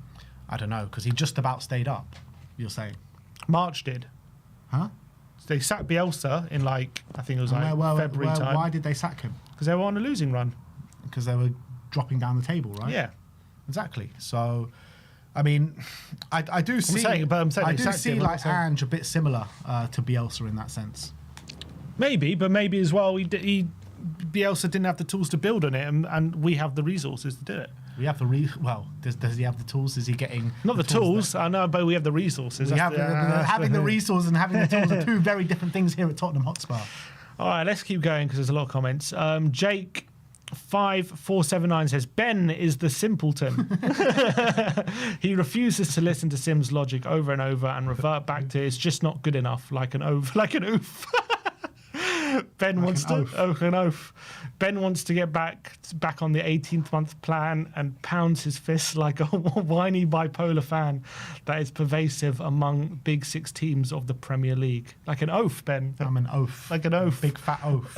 That made me laugh. Yeah, look, I've said consistently I don't want to be on this 18 manager cycle. But I feel like we might 18 months. Sack him. But I just think we might have not much choice soon, and that's just the reality. Yeah. So the reality is, the next month in terms of this season, in the context of this season, injury crisis or massive. No injury crisis, to be where we are right now is an absolute travesty in the league. It's a travesty. With the the resources, like you say, that's this club have. The stadium that we're playing in, No, I agree with that. 5 years on from moving into the stadium, or 6 years on, we're in the midst of a potential relegation battle, and it's nothing sort of shameless. Yeah, we'll on for the treble. Yeah, fair. Yes, no, I agree. I agree. We shouldn't be in this position. And it's up to Ange to get us out of it. Let's hope we'll start to see the other side soon. Ed Smith 4821 says Ben and Sim's difference of opinion actually reflects the fan base. The divisive situation actually has us at each other's throats. We cannot let him go until the season ends. But over 2 seasons with Ange, sorry, but I've seen enough. Yeah, I mean, I think it's actually right because over the course of this channel, I think me and you have had very similar viewpoints on Spurs all the way through Jose, Conte, all these kind of managers. I don't think there's been a moment in time where we've argued as much as we've argued over until now, pretty much. Yeah. And I think it is reflective of the fan base. Yeah, that's fair. I also think if we had a manager with a better CV, you might maybe not want him sacked and put, I don't know, maybe. Because obviously, I guess the other managers haven't done as badly, but if a Conte or a Mourinho was in this position, would you have wanted him sacked as well? Maybe you probably would. I don't think a Conte or a Mourinho would ever be in this situation. Yeah, that's also, maybe not as well. Conte got sacked 4th in the league. Conte got sacked 4th in the league, yeah. But I think obviously Ange's CV probably goes against him. The fact that he's only managed in these leagues and he's not done it at the top leagues. I think it probably goes against him. But at the end of the day, we are 15th, and that's the main thing that goes against him. I guarantee you now, any manager that has us close to a relegation battle, I'd want him sacked. No matter who you are. That's fair enough. But I agree. I think the way we look at things is probably quite reflective of the fan base. BB Yup says, Sim, quotation marks, Sim saying we have been shit for the first 10 games is verifiably false. Ben, so you're saying we are the best team ever without an injury crisis? I never said that. Sim, no, that isn't what I said. Comments, Sim is a Levy shill. That's how I feel sometimes, B. He gets me. Thank you, BB Yup. Yeah, I think that's exactly how the conversation goes. Now I'm joking. He's probably over-egging it a bit, but just a little bit. Joe Polar says Ben has made up his mind on that Ange isn't good enough. Sim coming with reason, logic. Ben with emotion. Logic versus emotion. Yeah, and I think that's pretty much how this channel has gone since the beginning. That's how we always do things. I'm the emotional one, and I'm not. Shy enough to shy away from it. I am the emotional one, not going to lie. But sometimes the emotions Emotions run deep at Tottenham Hotspur, Well, right? sometimes you need emotion. You always need emotion. You always need emotion. Well, when it comes to decision making, I think logic's better. But sometimes you do need that emotion to, really see a situation. But as well, I just feel like what logic can you bring when you're in the midst of a relegation battle? Like maybe just like you think there's too much. You're thinking too much about it. Too much about the good moments. Like sometimes you just need to see it how it is and say it how it is and see where we're at and see how it's not good enough. Yeah, that's also fair. Sometimes you have so much. Sometimes it's too much context. Sometimes there's too much context. I think there can be sometimes that it can be a problem. You just add way too much context, and actually you don't look at the big picture. And the big picture is that is the situation. But I still believe that he can. Look, I don't think we will be in a relegation situation. That is my belief. I've been pretty consistent on that, and I do think if we can have a serious stab at these cups if we get our players back. I really believe that. And if we can look, the reality is we finish in the bottom half. He's probably going to have to win 2 cups to keep his job, unless it's Europa League. I think we finish bottom half in Europa League, he probably keeps his job because you get Champions League. I'm not one like to go home after a game and get the graphs out and look at the stats and the figures and the XG and the XY. It's just how the game made you feel. XBC and the CBY and the XGBDT and the GBT and all this kind of stuff. Like Ben likes the eye test. Exactly. That all that stuff doesn't really do it for me. And like when we win, I do look at that because when we win, it props up. But I don't focus on that kind of stuff like heavily. I'm more of a say it how I see it kind of guy. He's an eye test guy. I like a bit of both. I like to use the eye test, but I also like to look at the stats to see if my eye test is accurate. Because sometimes you can feel like, oh, this guy wasn't trying hard. He didn't do anything, and then you look at the stats like, oh, he actually made the most tackles on the pitch. Yeah, but then on the flip side, when we were looking at Timo Werner's stats before he joined Spurs, he's like, wow, this guy is perfect for us. Look at these stats. He was perfect for us for a time. You know what I mean? It's just like the stats don't always tell the whole story. Yeah, there's always got to be context to stats as well. That's truth. Joey Moray says, I agree with Sim. There are many problems at this football club. It's unfair to pin everything. Oh, no, sorry.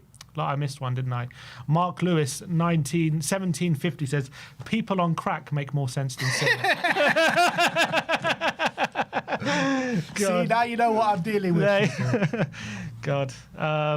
Exactly. I need to listen to my emotions more. Is that what you're saying? Joey Moore says, I agree with him. There are so many problems at this football club. It's unfair to pin everything on the manager. The results aren't good, but the context is important. The injuries and fixture congestion combined with the obvious lack of quality in the squad are crushing. I have seen enough glimmers in the good performances to suggest that persisting with the project for more time would be worthwhile. We'll see how it goes, guys. We'll see how it goes. I don't think...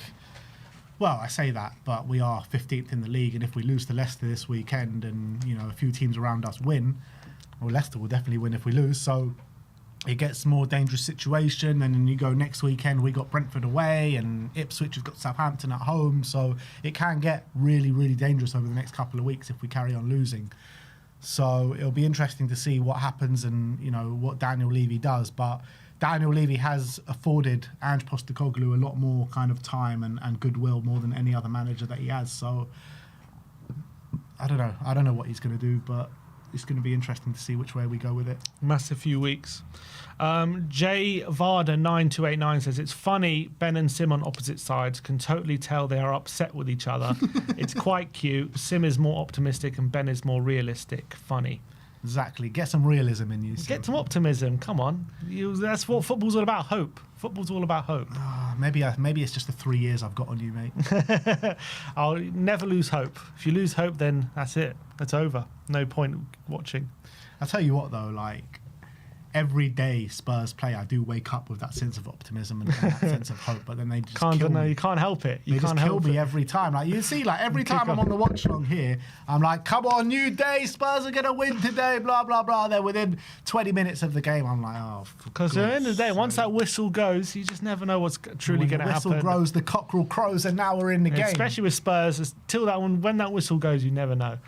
Anvil 9263 says, I get both Sim and Ben's points. We've been terrible. We've been on terrible form since injuries over the past 2 months. But I'm also with Ben. There were times when I thought our squad tactics weren't good enough with some of those losses when he was at full strength. Also, beating the likes of Man United and City covered over the losses to Ipswich, Brighton, Palace and Chelsea.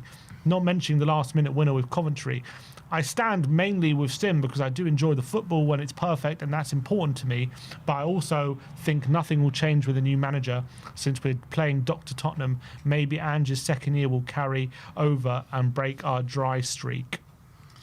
To be honest, I just fight with myself all the time. On this. I really do. I'm just in a constant battle with my own thoughts about, like...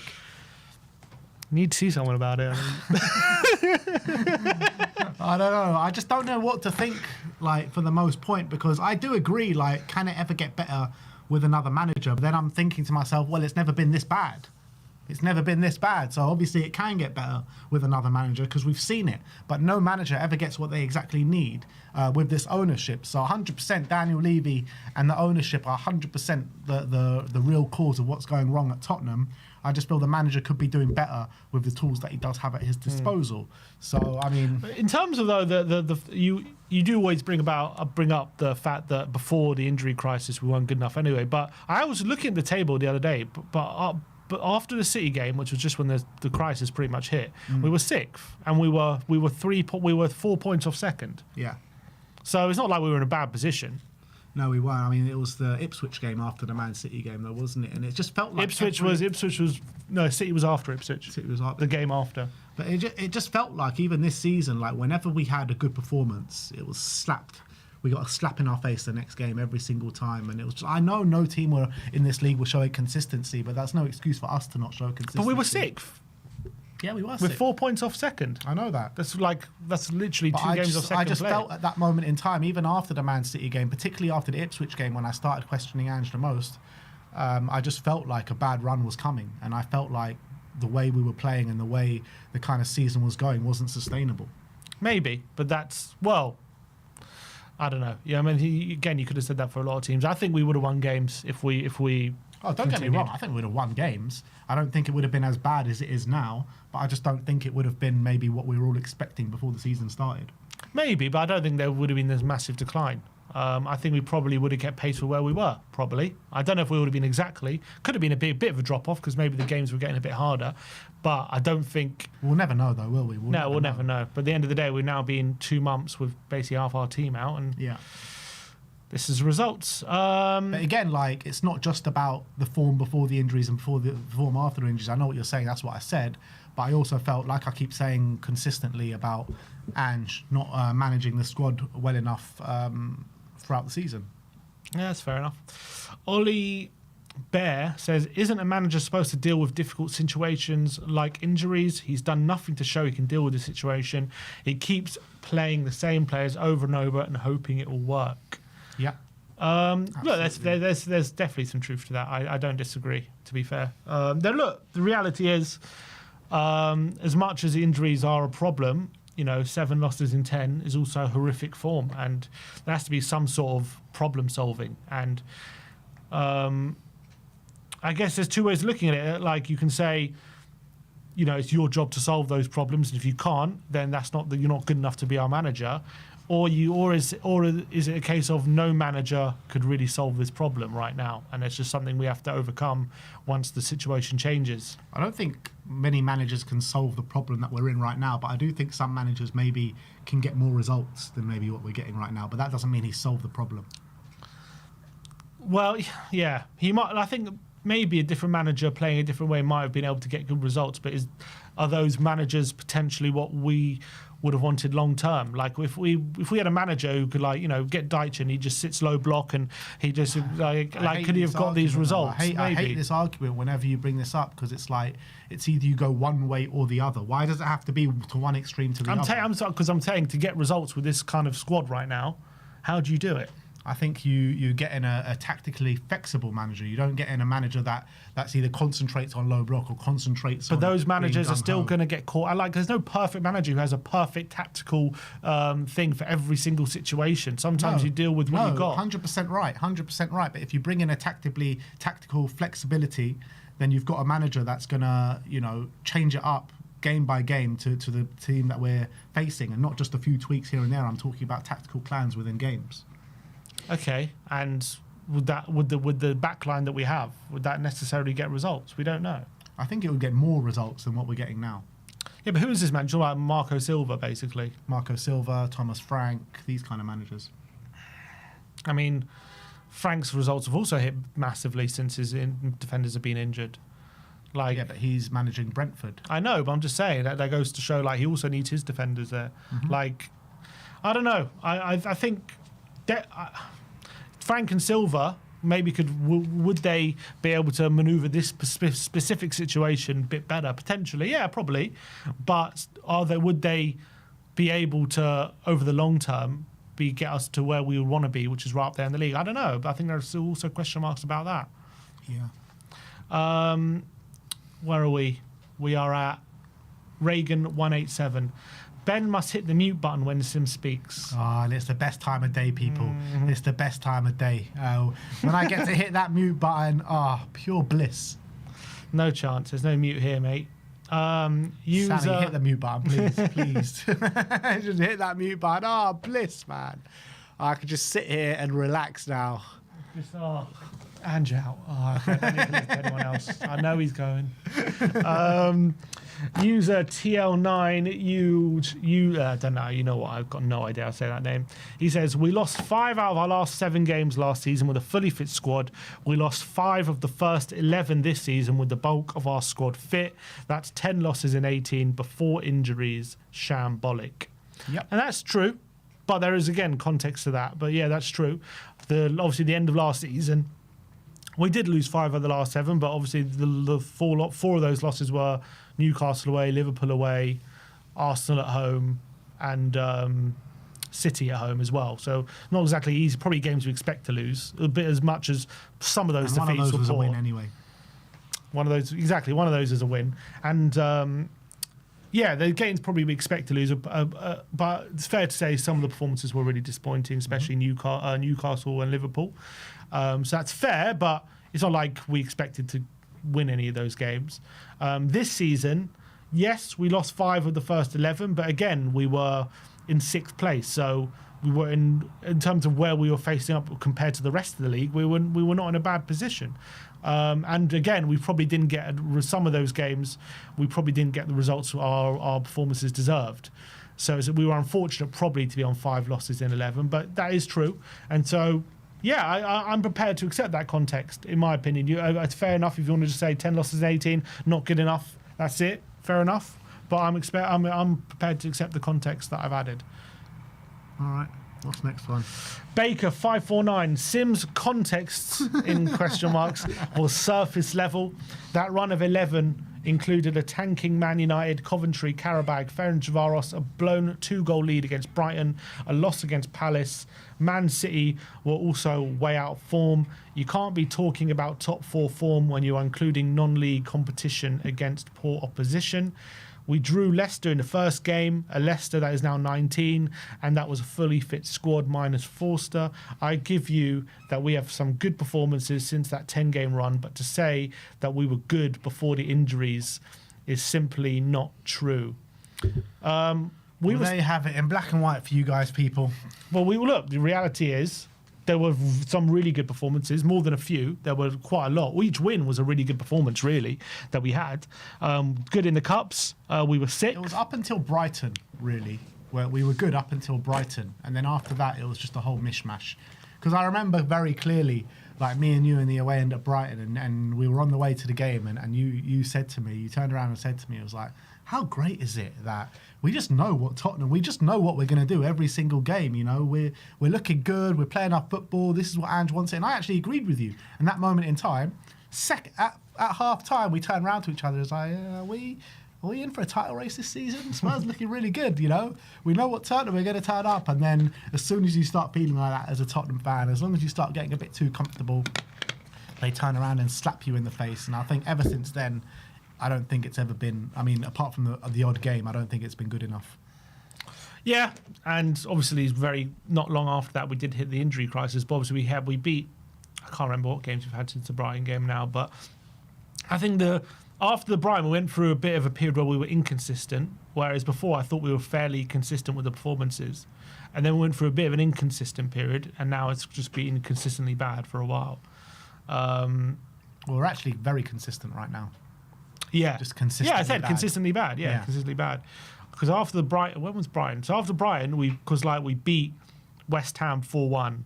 We beat then RZ 1-0, which, whatever. We then lost to Palace, and we beat City in the Cup. Then we beat Villa. So it wasn't like it was just all bad after Brighton. It was progressively getting worse, though, wasn't it? No, I'm saying it wasn't. We had some bad performances in there, like Galatasaray for sure, Palace for sure. But I'm saying that we beat these performances we never saw pre-Brighton. Yes. Yeah, I think that's fair to say. We didn't see those performances pre-Brighton. And then since then, it started a loss every 3 games, a loss every 3 games, and a loss every 2 games. Then, you know what I mean? It was getting progressively worse up until the injury crisis. But the injury crisis didn't hit that long after. I mean, Brighton was October. Injury crisis probably hit about, I would say, just a City game around. Yeah. So like 23rd November, so 6 weeks. Yeah. 6 weeks after. Yeah, but the thing is, we were having some good performances in the cups and some in the league, and then other league, and then some other games would be bad. I don't know. We had some very good performances after the Brighton game. Is my point. Mm-hmm. It wasn't just all bad, but I think ever since that injury crisis, that's what's really derailed us, in my opinion. I don't think it would have been derailed if it wasn't for it. All right, last couple.